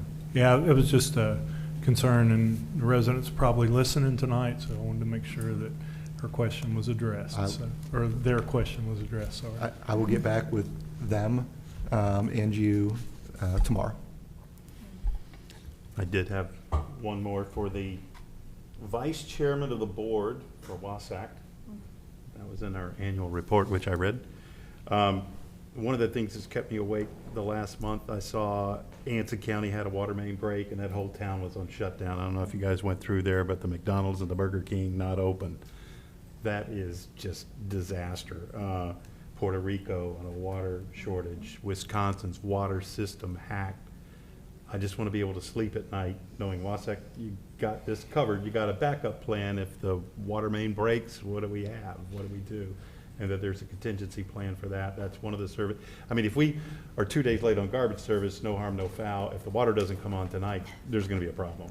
Yeah, it's a great question, and I get to answer it with, two different hats, as you said, sitting on the Water and Sewer Authority of Cabarrus County, Wasac, for those that don't know, being the vice chair of that. I've spent, 6 years now over there, and most recently as vice chair. On the sewer side of everything, nothing to worry about. I mean, that's, you flush your toilets, it goes down gravity. We're going to be just fine. We run our own water system in the town from town of Harrisburg, so from a public works position, which, as you guys know, that's my side of the house. I came through engineering and public works, so I feel comfortable speaking directly on that. We have redundant systems in place, and we actually are very fortunate to have 2 major water feeds other than our own feed. So we do produce some water in town. We do have some wells, and we produce several 100,000 gallons per month of our own, per day of our own water. But we also have Concord and Charlotte on redundant feeds that if either one of those were to shut down, we could operate and move water around in our system. Pressures would get a little fluctuated. And also on the hacking, which has been in the news lately, right? That's a big issue. That's actually something old that's new again, right? And everybody remember when their gas went through the roof because the country pipeline was hacked and held ransom, so we couldn't move gas across the country.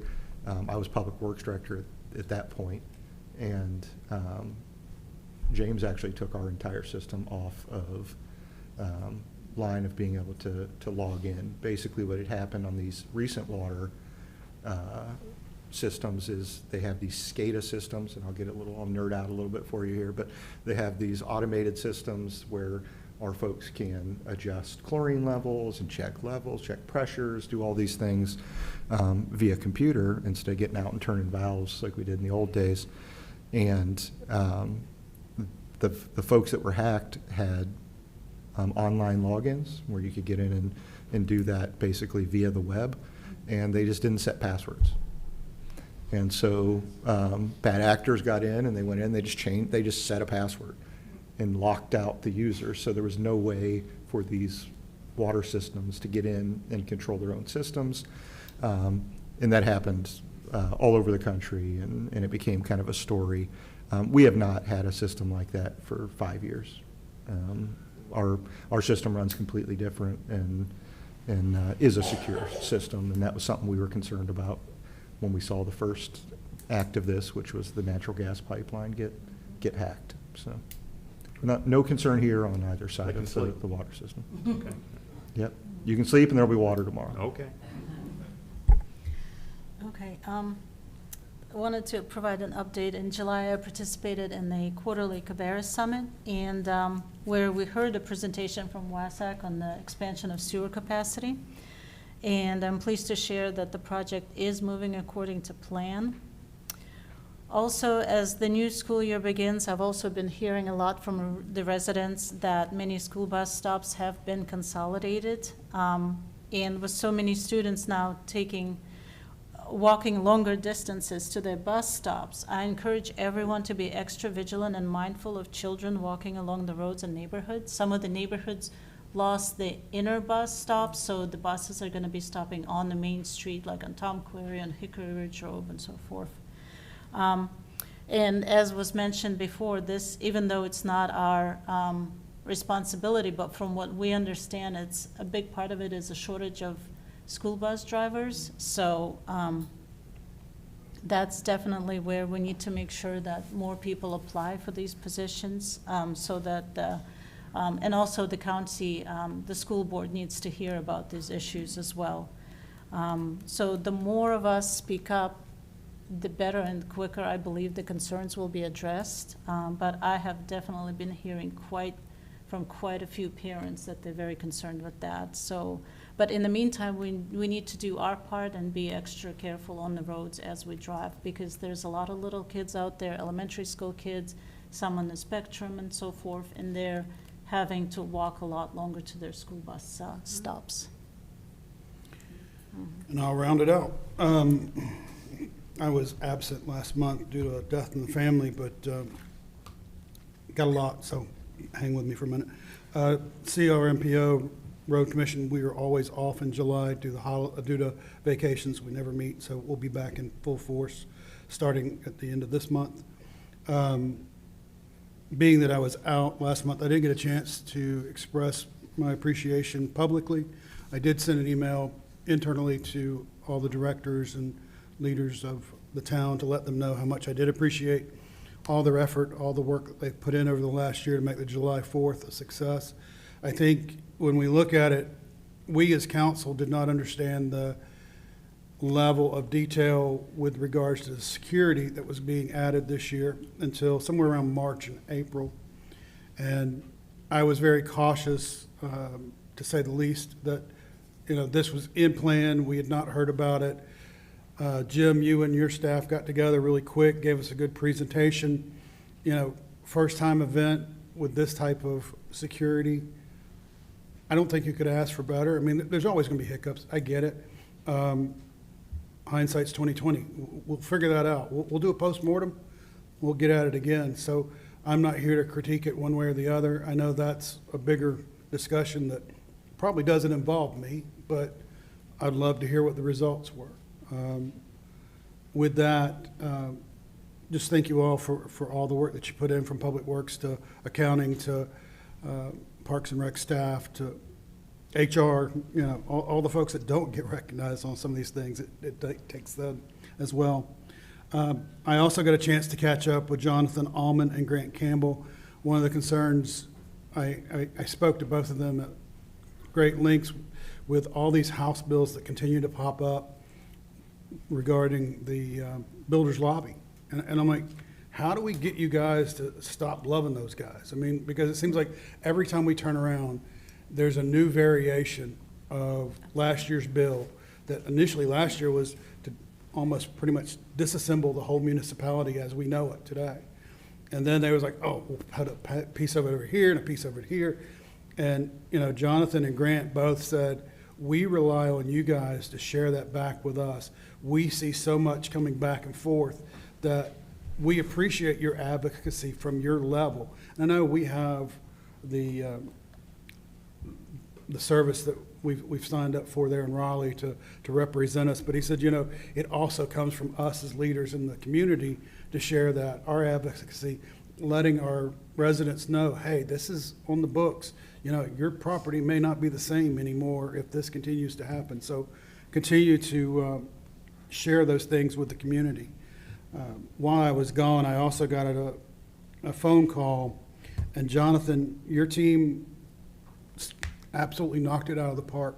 Several years ago, the council, the town, we all agreed to put a feature in place that if the residents had a ditch in their front yard that they wished to cover up, if they would buy the supplies, the town would come in and install those pieces of equipment and cover over it. And one of our past council members, Christopher Barfield, reached out to me to express that he took us up on that offer. And he says, I could not tell you how well that went. He said, people on my street were very hesitant. He said, I was kind of like the guinea pig to start off. And he said, Corey showed up, Ashley showed up, Jimmy showed up, Alex showed up, and TJ showed up. And he goes, and during this week, he said it was over 100 degrees.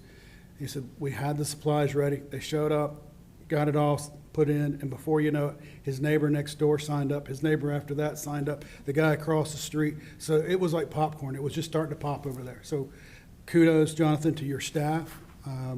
They were amazing. I think Christopher even mentioned that he set up a special air conditioner in his garage one day for him and had pizza.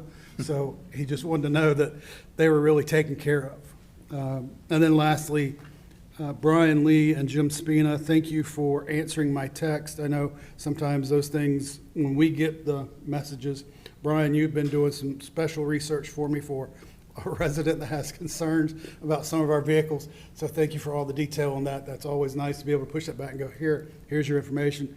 And Jim, thank you for the constant support of when we get those messages about the park or this or that or the other. I hate to reach you on the weekends, but I appreciate the response. So thank you.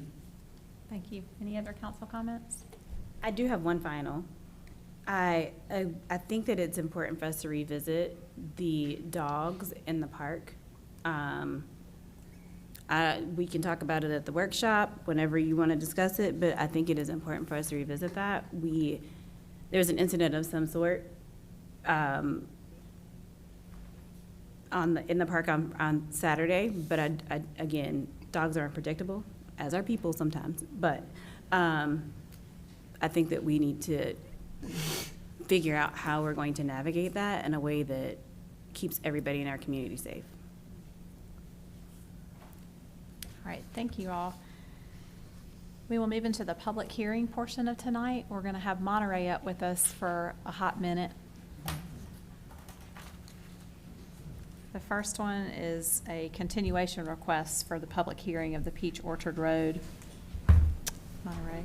Yes, good evening, Mayor and Council. The Mayor is correct. I will be up here for quite a few of these. So the request this evening is to consider an annexation petition, a zoning map amendment petition, and a development agreement for 2 properties on Peach Orchard Road. The purpose is to establish a conditional zoning district authorizing the development of 149-lot single-family residential community. The applicant's request tonight is to continue the hearing until October 12th, 2026, Town Council meeting to allow additional time to analyze grade separation options. As you recall, back in May when this original continuation request came before all of you, we had discussed that the at-grade was where they were. We heard the recommendation to address a roundabout. So their engineering team made a roundabout on their plans. Staff looked at it. We provided some feedback in a meeting. Ultimately, we got a new plan back from them, to which staff met again last week to provide more analysis. So we're definitely making movements in the right direction. We're just not at a place where both sides are ready to bring this back before you. So the staff recommendation this evening is to continue the hearing to the October 12th, 2026 Town Council meeting. And so staff's direct recommendation is for H-2026-01-ANX Peach Orchard Annexation Petition, the same for the Peach Orchard Map Amendment Petition, and the Peach Orchard Development Agreement. Those would be continue each public hearing for each action item to the October 12th, 2026 Town Council meeting. And that concludes my presentation. And Council, we did have the public hearing sheet out there, but discuss this, we did have one resident sign up. It was one we got an email from today, and I did speak with them to let them know that we would be continuing this and that we would have someone from town staff follow up with them about the email that they sent. So with that, is there a motion to continue? Was the email sent to everybody? Yes. Oh, okay. I didn't get it. So. I thought you were on it. No? Yeah. And y'all had to send it, they sent it twice because it kicked back for them. I got it both times, so. James is investigating. Yeah, that. we're We checking, have 2 or he's 3 checking that one out. board Sounds like, members that yeah, have reported James this. got his email. We were all on it. Yeah. There was error. But It was again, just because we're on it doesn't mean we received it. in my email, so I can have it. So Okay, what? so that's really my question. We really only inconvenience one person that we know of so far by this. Somebody was prepared to be here tonight Correct, and it's the same person that sent us the email with it detailed out. So I did speak with them before the beginning of the meeting and Okay. let them know that they were requesting that this be And moved it's the to same October. gentleman that spoke at the original in this Yes. about, hey, you need to check for. Mr. Wallace, you can wait. Buried, you know, buried stuff out there. And so that's over to the planning department. It's to the prospective applicant here on any remediation, and I would advise they look at that. So with that, is there a motion to continue the public hearing as stated to October 12th? Motion. Second? Second. All in favor? Aye. Aye. Janet, did you get that? Motion is carried. Thank you so much. Next up, we have the public hearing for the consideration of the non-contiguous voluntary annexation and zoning map amendment for Paul Linker Place.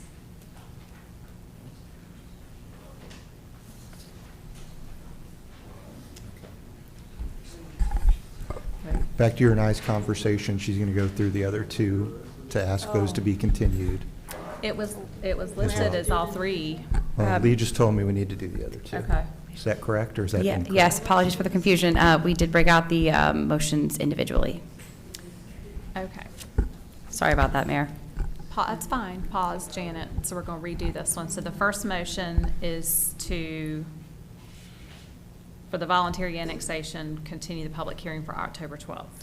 Is there a motion as presented? So moved. Second? All in favor? Aye. Motion is carried. Who is second on this? Aaron. And then, is there a motion to continue the public hearing for the conditional zoning map amendment to the October 12th, 2026 meeting? So moved. Second? All in favor? Aye. Motion is carried. And lastly, a motion to continue the public hearing for the development agreement to the October 12th, 2026 council meeting as stated. Motion to approve? Motion. Second? Second. All in favor? Aye. Motion is carried. Thank you, Lee. Thank you all. So for the next public hearing, it's for H-2026-05 ANX, as well as H-2026-05R, 7340 Paul Linker Place. So the applicant is looking to annex and rezone a property from a Cabarrus County zoning classification, LDR, to a Town of Harrisburg zoning classification associated with the annexation request. The subject property is vacant and approximately 5.504 acres in size, located at the end of Paul Linker Place. The request is to establish a Harrisburg Rural Estate RE zoning classification on the subject property. This is a conventional zoning request, so therefore you will not see a site plan along with it, nor specific conditions. Here's the specific site location. It is the red bubble. You can also see behind it right here, this dirt path. We will discuss it, but that is the Wasatch trunk line. Here's the existing zoning map, and as you'll see, Harrisburg is around the property. So the rural estate zoning classification provides the opportunity for single-family detached residential lots that are a minimum of 43,560 square feet, otherwise known as an acre, per the UDO. The use is consistent with the existing zoning on the surrounding parcels. Dimensional standards are also consistent with the existing lots in the vicinity. The subject property, as you can notice, is a flag lot with no direct access to any public right-of-way because it is on a private drive. And so the exception to the code is parcels that front on a private road shall not be required to have street frontage as long as an easement providing access is recorded.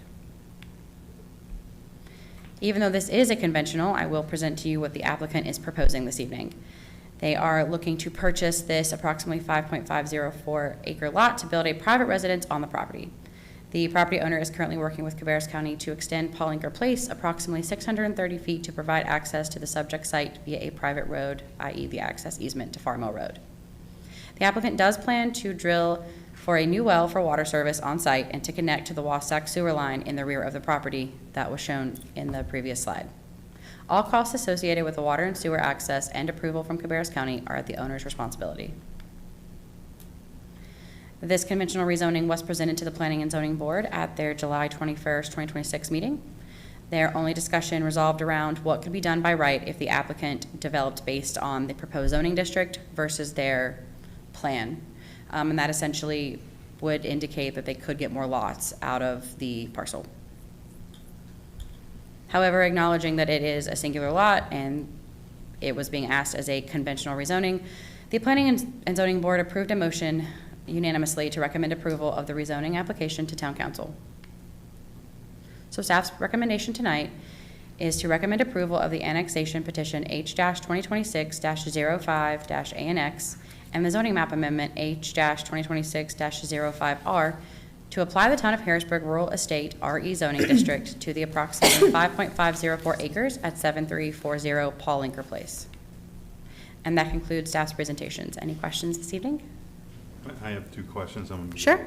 What can they do now versus what they can do if we approve this?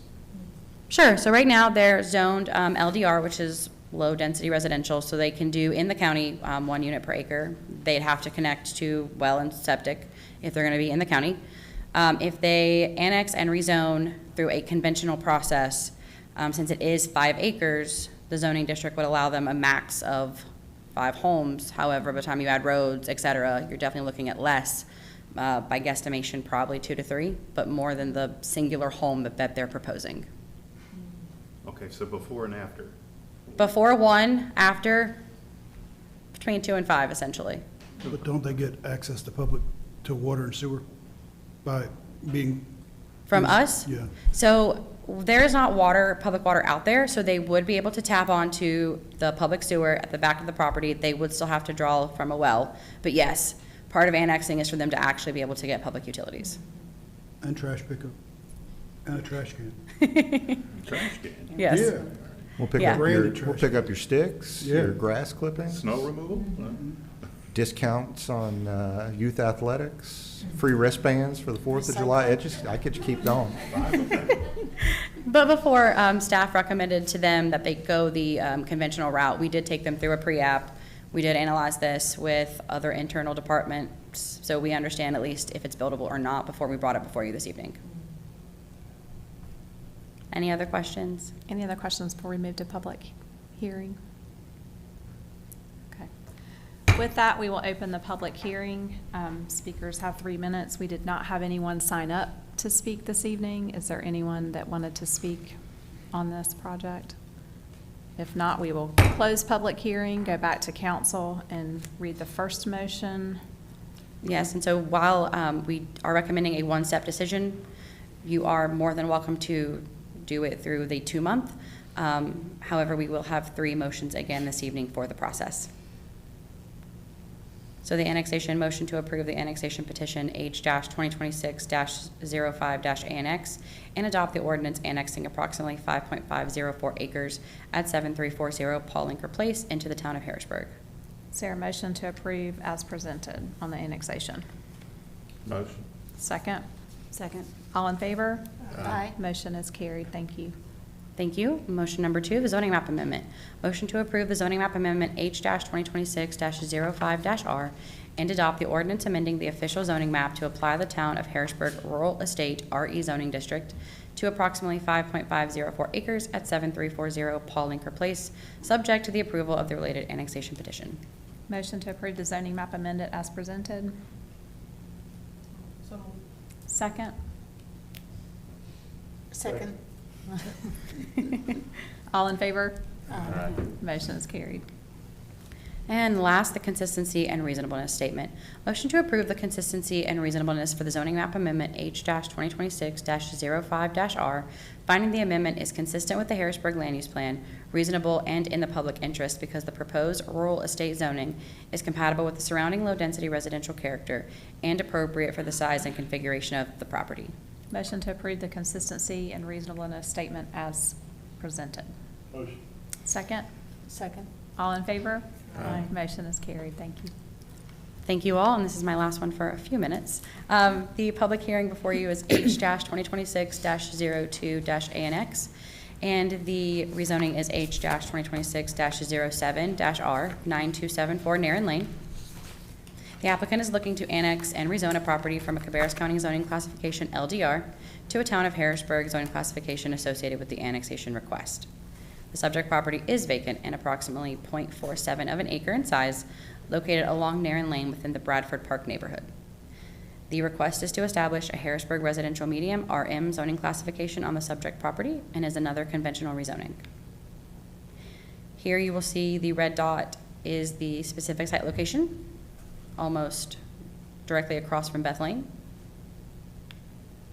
Here's the existing zoning map. Residential medium zoning classification provides the opportunity for single-family detached residential lots that are a minimum of 15,000 square foot, gross density of 2 to 3 units per acre per the section of the UDO. The use is consistent with the existing zoning and the surrounding parcels.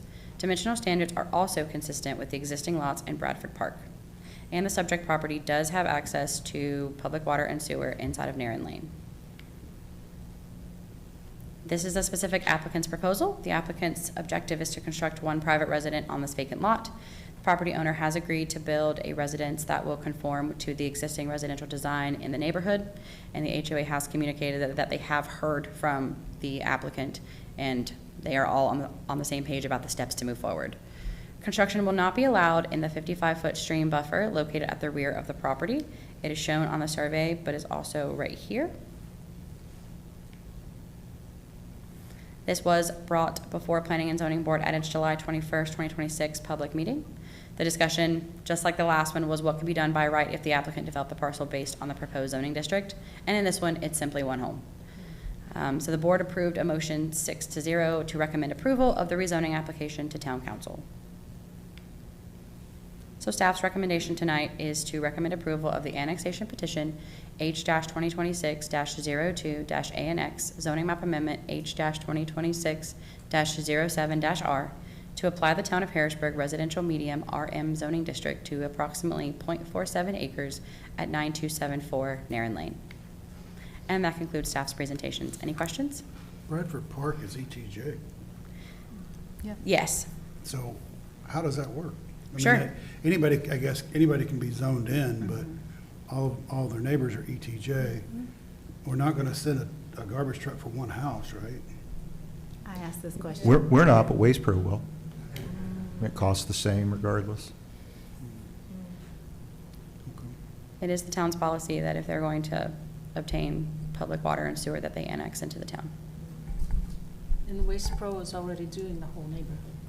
It's just No. the garbage No. truck. No. Oh, they're No. not. No. Yeah, They're they're not they're us. driving past the neighborhood. They'll drive into it, pick that one up, and go. And we'll do the same with our other routes. And I think a lot of times when you get into neighborhoods like this happened Abington as well, where some of these lots were unbuildable until housing prices get high enough, and then they become buildable. And so on a lot like this, it's not buildable without utilities. They're going to need a public utility. To have a public utility, you need to be in the town. That's our policy. And so you end up with kind of these lots. There's some in Stallings Glen that did this over the years as well. We just did one with, Paul Linker. Some of the individual lots there are in the town of Paul Linker, but not all of them are. So you end up with it just fills in over time. In my time here, that entire neighborhood has approached us several times about taking over their water system. The state has gotten involved. At some point, private water systems fail. They become public water systems, and in order for that to be supported by a public system, they're going to be part of that public entity. So he would, or they rather, sorry, so they would have town water as opposed, so if the system failed, they would be the only home in the neighborhood that had water and sewer?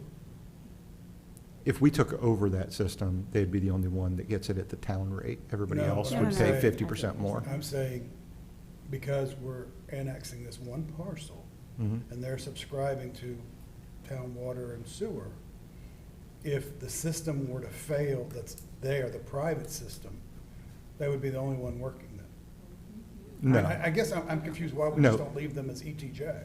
Because then anybody that wanted to annex into the town, including 600 home subdivisions, would be entitled to our utilities.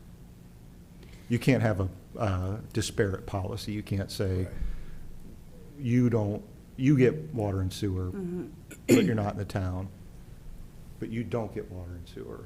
And it just, you have to have one policy, and you have to treat everybody equally. So if somebody wants to tap onto our sewer system, in this case, you can do that if you annex into the town, or you can put in a septic. Those are your two choices.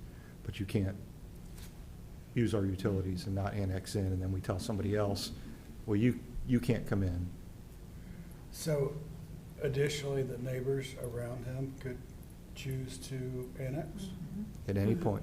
Taking applications in the planning department as soon as they'd like to show up. Same with Stallings Glen. Are there any, like, are there trends around this? Like, are they the trendsetters? Like, what does this look like? I'm just curious. Like, Is who what the we should trendsetter? anticipate with them wanting to annex into the town, like within their community that is otherwise ETJ. Yeah, in that community, we haven't seen a bunch because there wouldn't be a precipice, but we're seeing this escalate more and more, especially in areas that have like septic systems that fail. It's much cheaper to hook into a town sewer than to design some of the septic systems that are needed in our clays. So there they look at it and they go, well, 40,000 or 4,000.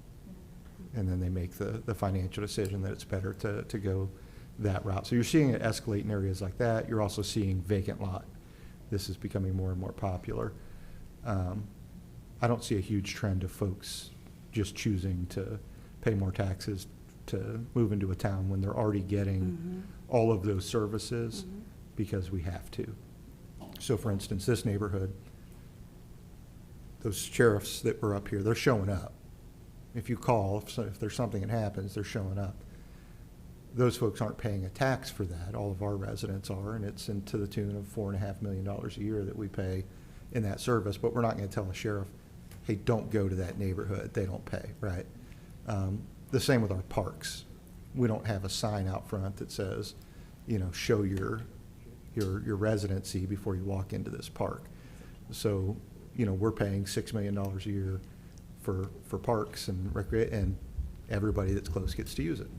So most people aren't going to just voluntarily give you a couple thousand a year when they already get those services of fire, police, parks, drive on the roads that we spend a lot on. So you're not going to see that, but when they need something, that's when they come in, and that's when they also get to participate in all of the costs that everybody else in the town shares to their benefit.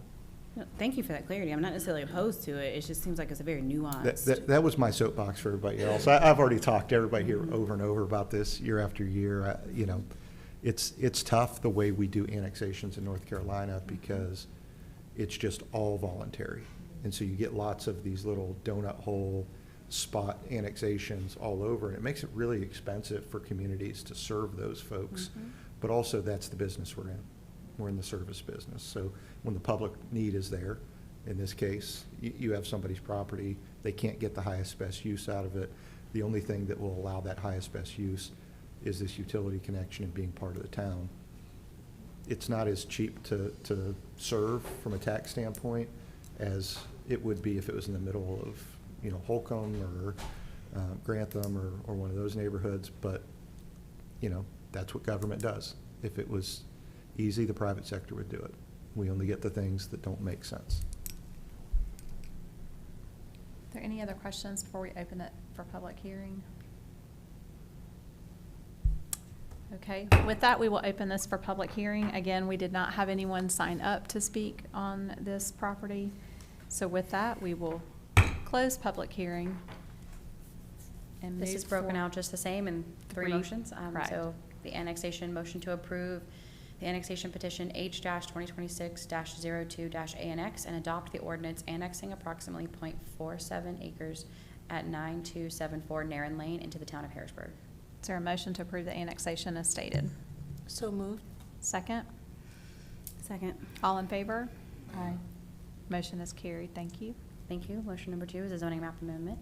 Motion to approve the zoning map amendment H-2026-07-R and adopt the ordinance amending the official zoning map to apply the town of Harrisburg residential medium RM zoning district to approximately .47 acres at 9274 Narren Lane, subject to the approval of the related annexation petition. Motion to approve the zoning map amendment as stated. So moved. Second? Second. All in favor? Aye. Motion is carried. And last but not least, the consistency and reasonableness statement. Motion to approve the consistency and reasonableness for the zoning map amendment H-2026-07-R, finding that the amendment is consistent with the Harrisburg Land Use Plan, reasonable, and in the public interest because the proposed residential medium zoning is compatible with the surrounding low-density residential character and appropriate for the size and configuration of the property and the existing neighborhood. Motion to approve the consistency statement as presented. So moved. Second? All in favor? Aye. Motion is carried. Thank you. Thank you. And with that, that concludes public hearings for this evening. Next up, we have old business, the temporary municipal dog park project update. I think we've got a tag team. We've got Lee starting us off, and then Jim will fill in for that. Yeah, Jim's the authority, so if you have any questions, you can just ask him. Well, thank you and good evening, Mayor and Council. Tonight I'm going to just quickly go through an update of the municipal dog park project from last month, as well as the main reason we're here tonight is to go over the budget ordinance amendments and have you all consider those for approval. So this started last month in the July council meeting. At that meeting, we presented some conceptual renderings and some other information about the temporary municipal dog park.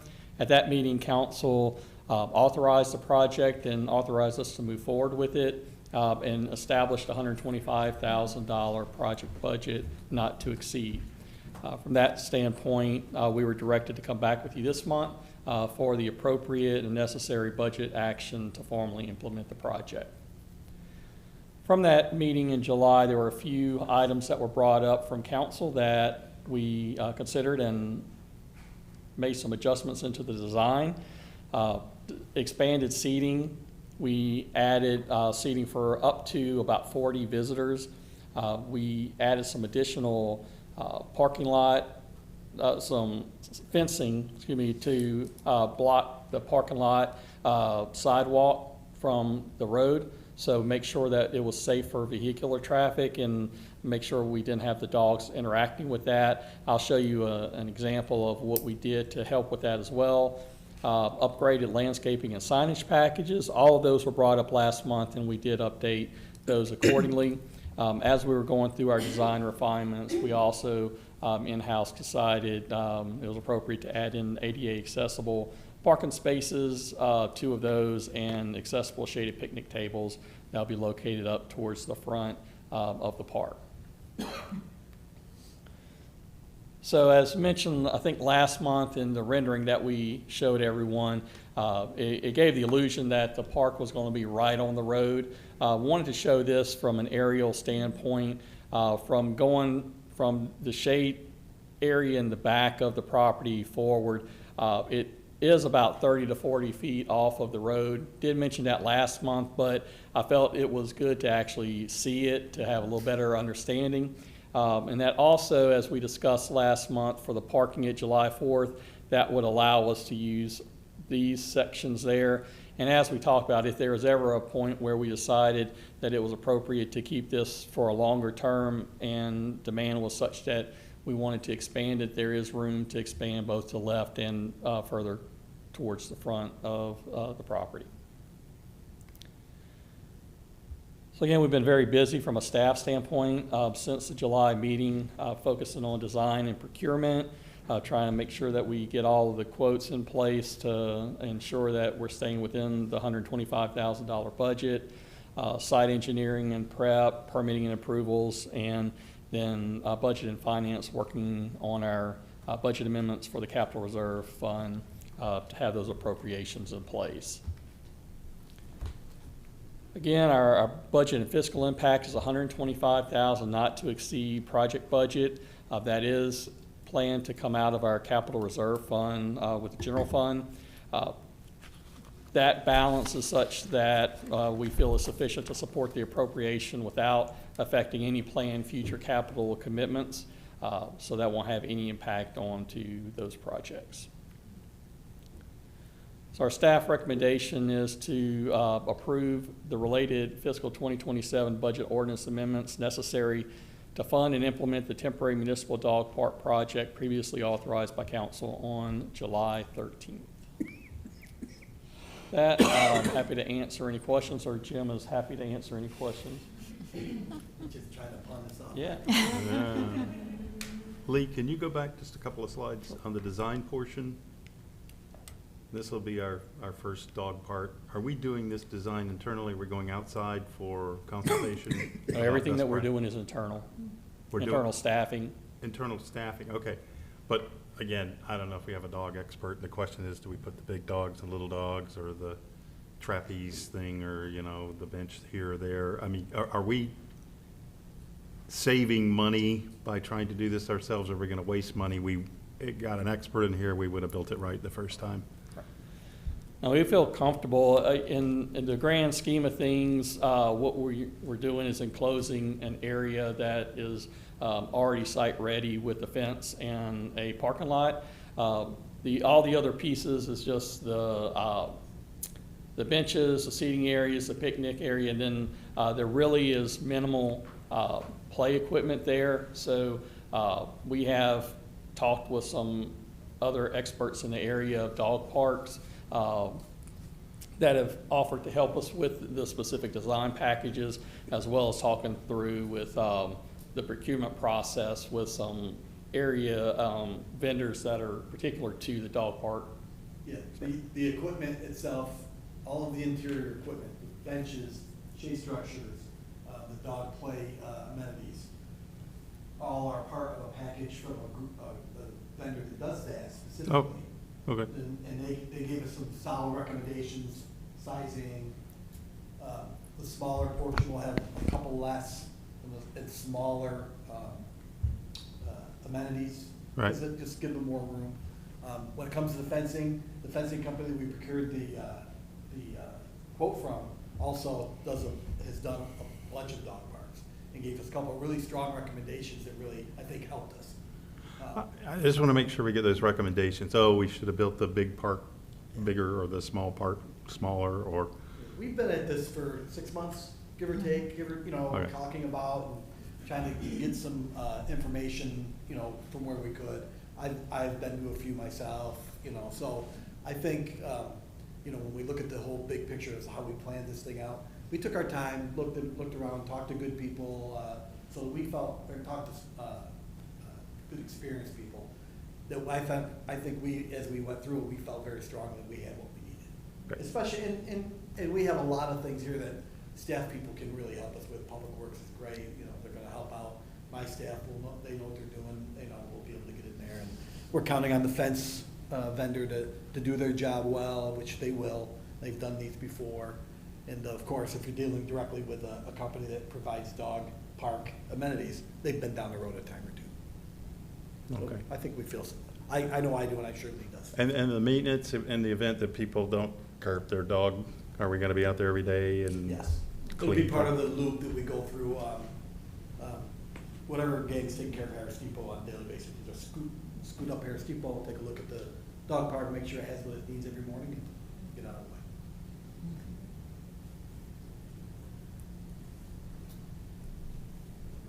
Any other questions for Jim or Lee? I'll just say, y'all made it awfully complicated last month. I was listening. I was like, oh my God. Chihuahuas to the left. Yeah, I was German like, Shepherd to I was the sitting in right. my truck. I was listening outside my mom's house, and I'm like, oh my God, just stop. It's a dog park.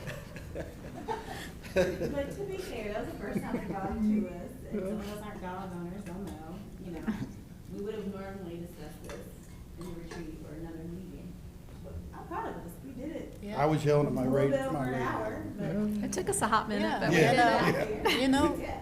Great got job, there. great job, staff, listening to all our talk and deciphering what exactly we wanted, because this is great. This is absolutely amazing.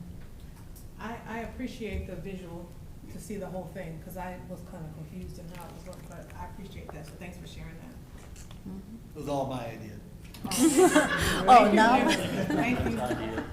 I believe you, Jim.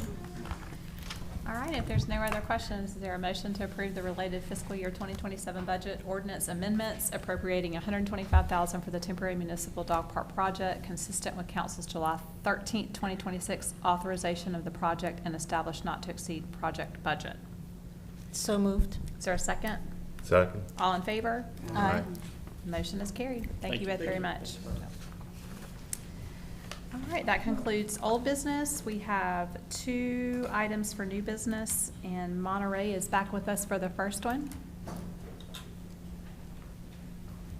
Try not to make this a habit every month. Good evening. So please consider the appointment of Kevin Johnson to the Planning and Zoning Board as well as Board of Adjustment. Quick background on P&Z board structure. It's a 7-member board, includes 1 ETJ member and 1 ex officio member. Terms are for 2 years. And Eswar, our ETJ member, served 1 term, did not seek reappointment, therefore creating a vacancy effective June 30th, 2026. Applications were accepted during April. The applicant interviews were conducted during May. The town did receive 1 application for the ETJ seat from Kevin Johnson, a Cabarrus County resident residing within the Harrisburg planning area. The town's interview committee, made up of myself as well as 2 council liaisons, interviewed Mr. Johnson in May and recommended his appointment to both boards. I won't read all of this, but Section 1 of the Planning and Zoning Board Rules of Procedure and the general statutes. So the town notified the Cabarrus County Board of Commissioners of the vacancy by letter dated on June 12th of this year and requested that the county waive its right of appointment. On July 21st, at their meeting, the Cabarrus County Board of Commissioners approved a vote waiving its right of appointment and authorizing the town to appoint a qualified resident of the Harrisburg planning area to the seat. Section 3A of the Board of Adjustment Rules of Procedure provides that 1 regular Board of Adjustment member shall be the Planning and Zoning Board ETJ representative. So this further states that the incoming ETJ representative will serve as the remainder of the existing Board of Adjustment ETJ term. Mr. Johnson would therefore be appointed to the Board of Adjustment effective August 10th, 2026 through June 30th, 2027, rather than receiving a new 3-year term, since their terms are 2 years versus 3 years for the Board of Adjustment. Recommended tonight, Kevin Johnson. He is the owner of Realtor Homes of the South, Inc. He has been involved in planning his entire career. He has worked in the residential real estate since 1988 in the Charlotte Metro and understands how important zoning and planning decisions are in a fast-growing region. He has lived in Harrisburg for 20 years, as he puts it, and he has also participated in the Citizens Academy. So here is the proposed Planning and Zoning Board roster if Kevin is appointed, filling the last position, as well as the proposed Board of Adjustment roster. And that concludes my presentation. Any questions? Just one question, him being a realtor, Yeah. are there any times he'd have to recuse himself or be involved in a deal, and do we have a procedure for that? We do have a procedure for that, and I mean, only if he's going to get direct financial, or his family will get direct financial Okay, and impact. he's aware of that? Yes. Okay. Can you just review that application process, please? Sure. In a similar situation to Mike earlier, somebody asked me, like, was this advertised separately, like, beyond the application period for P&Z? And I couldn't speak to that, and I don't think you hit that in here, like, what? Nope, so this was Even if you did, let's just make sure. Sure. So this definitely was included in the April applications. So whenever we got everyone's application together and realized that Eswar did not submit his reappointment, at that point it's trying to figure out who is even eligible to do that. So we noticed that Mr. Johnson, the only one that he could fill is the ETJ seat. But it's a normal application process. It used to go through the county to us, and then the county turned it back over to us and said, you knew better, so. But they have to approve it. Right, Yes. and I saw Comes that. back. I was Yes. actually at that meeting when all that, but I watched that work session, but I just wanted to make sure, because again. Yeah. I got the question, and I was like, it is more convoluted than what our normal process looks. I would agree with that. It's definitely added a couple extra layers that are not normal. Yeah. And Mike and I as a liaison for the Board of Adjustments, and Mike was the second interview. We interviewed everyone, was it about May, June? I want to say May over a course of 2 weeks. And we had made the decision on everyone, but the reason that he was not included in July's presentation to you all for approval is because they had to go through the process with the county to make sure that county was okay with that Yes. nomination, that they didn't want to nominate someone else. So Yes. we had that ready to go, it's just they had to do this additional layer. Correct. And by the Mhm. time we took this before all of you and then Mhm. received the letter that we submitted along with his application, we missed the deadline Mhm. just due to semantics of procedure for July. So Yeah. it went in July. I like, yeah. Yeah. Words, there we go. But yes. Is the motion up there? Yes, ma'am. Thank you. With that, is there a motion to appoint Kevin Johnson as the extraterritorial jurisdiction representative on the Harrisburg Planning and Zoning Board for a 2-year term beginning August 10th, 2026, to fill the term that began July 1st, 2026, and ends June 30th, 2028, and to appoint Kevin Johnson to the Board of Adjustment for the remainder of the unexpired ETJ term beginning August 10th, 2026, and ending June 30th, 2027, in accordance with Section 3A of the Harrisburg Board of Adjustment Rules of Procedure. So moved. Is there a second? Second. All in favor? Aye. Motion is carried. Thank you. Thank you all. Our last item under new business is consideration of a contract with Atlantic Pipe Services for culvert rehabilitation on Leatherwood Lane, Patricia Avenue, and Williams Road. Good evening, Mayor and Council. Good evening. I'm here to present the contract for the culvert rehabilitation, Leatherwood Lane, Patricia Avenue, and Williams Road. This project is expected to utilize similar methods that were successful in the Piccadilly project last fiscal year. If you recall, we had that large culvert that was rehabbed in place with successful results. For this, the work is going to begin with cleaning out, removing the debris, leaves, other trash, sticks that are clogging some of these pipes, and running some closed-circuit television in there to get some good footage of it and know what exactly we're dealing with. Over at Leatherwood and Patricia, we expect to use a cured-in-place pipelining, and on Williams, more of a spin casting, which is similar to what was used at Piccadilly. Two different processes, but ultimately result in the same, extending the life of the culvert, adding some new life to it. Not all circumstances or conditions are favorable to rehabilitation, depending upon the pipe condition and other factors. But this rehabilitation does provide a similar longevity to a new pipe being put back in place. This will be funded by the fiscal year 27 Storm Drain Spot Improvement Capital Project. And savings using this method versus actual replacement, anywhere about 1/4 to 1/3 of the cost of replacement, depending upon the circumstances. So you could see some substantial savings. This project fell below the threshold for formal bids, so we had informal bids. We requested quotes from 3 different vendors. All 3 provided their responses, and after review, staff determined that Atlantic Pipe Services LLC to be the lowest responsive and responsible provider. So timeline looks like this, council approval hopefully tonight. And after that, we will look to start construction October 1st and wrap up construction by the end of the month, around the 30th, to have all 3 projects completed. Here are some photos of what's going on over at Leatherwood Lane. So there's 3 42-inch culverts crossing under the road, approximately 60 foot long. You can see here, you can see where previously some work was done to try to extend the life, and it's getting corrosion, bottom's rusted out, and it's allowing water to infiltrate and cause some damage. Over in the bottom left, this is the outlet side of the pipes where the water's flowing downstream. And here we have the 3 barrels of the culvert on the inlet side. You can see where there's been some collapsing and some other factors that limit the ability of the water to flow.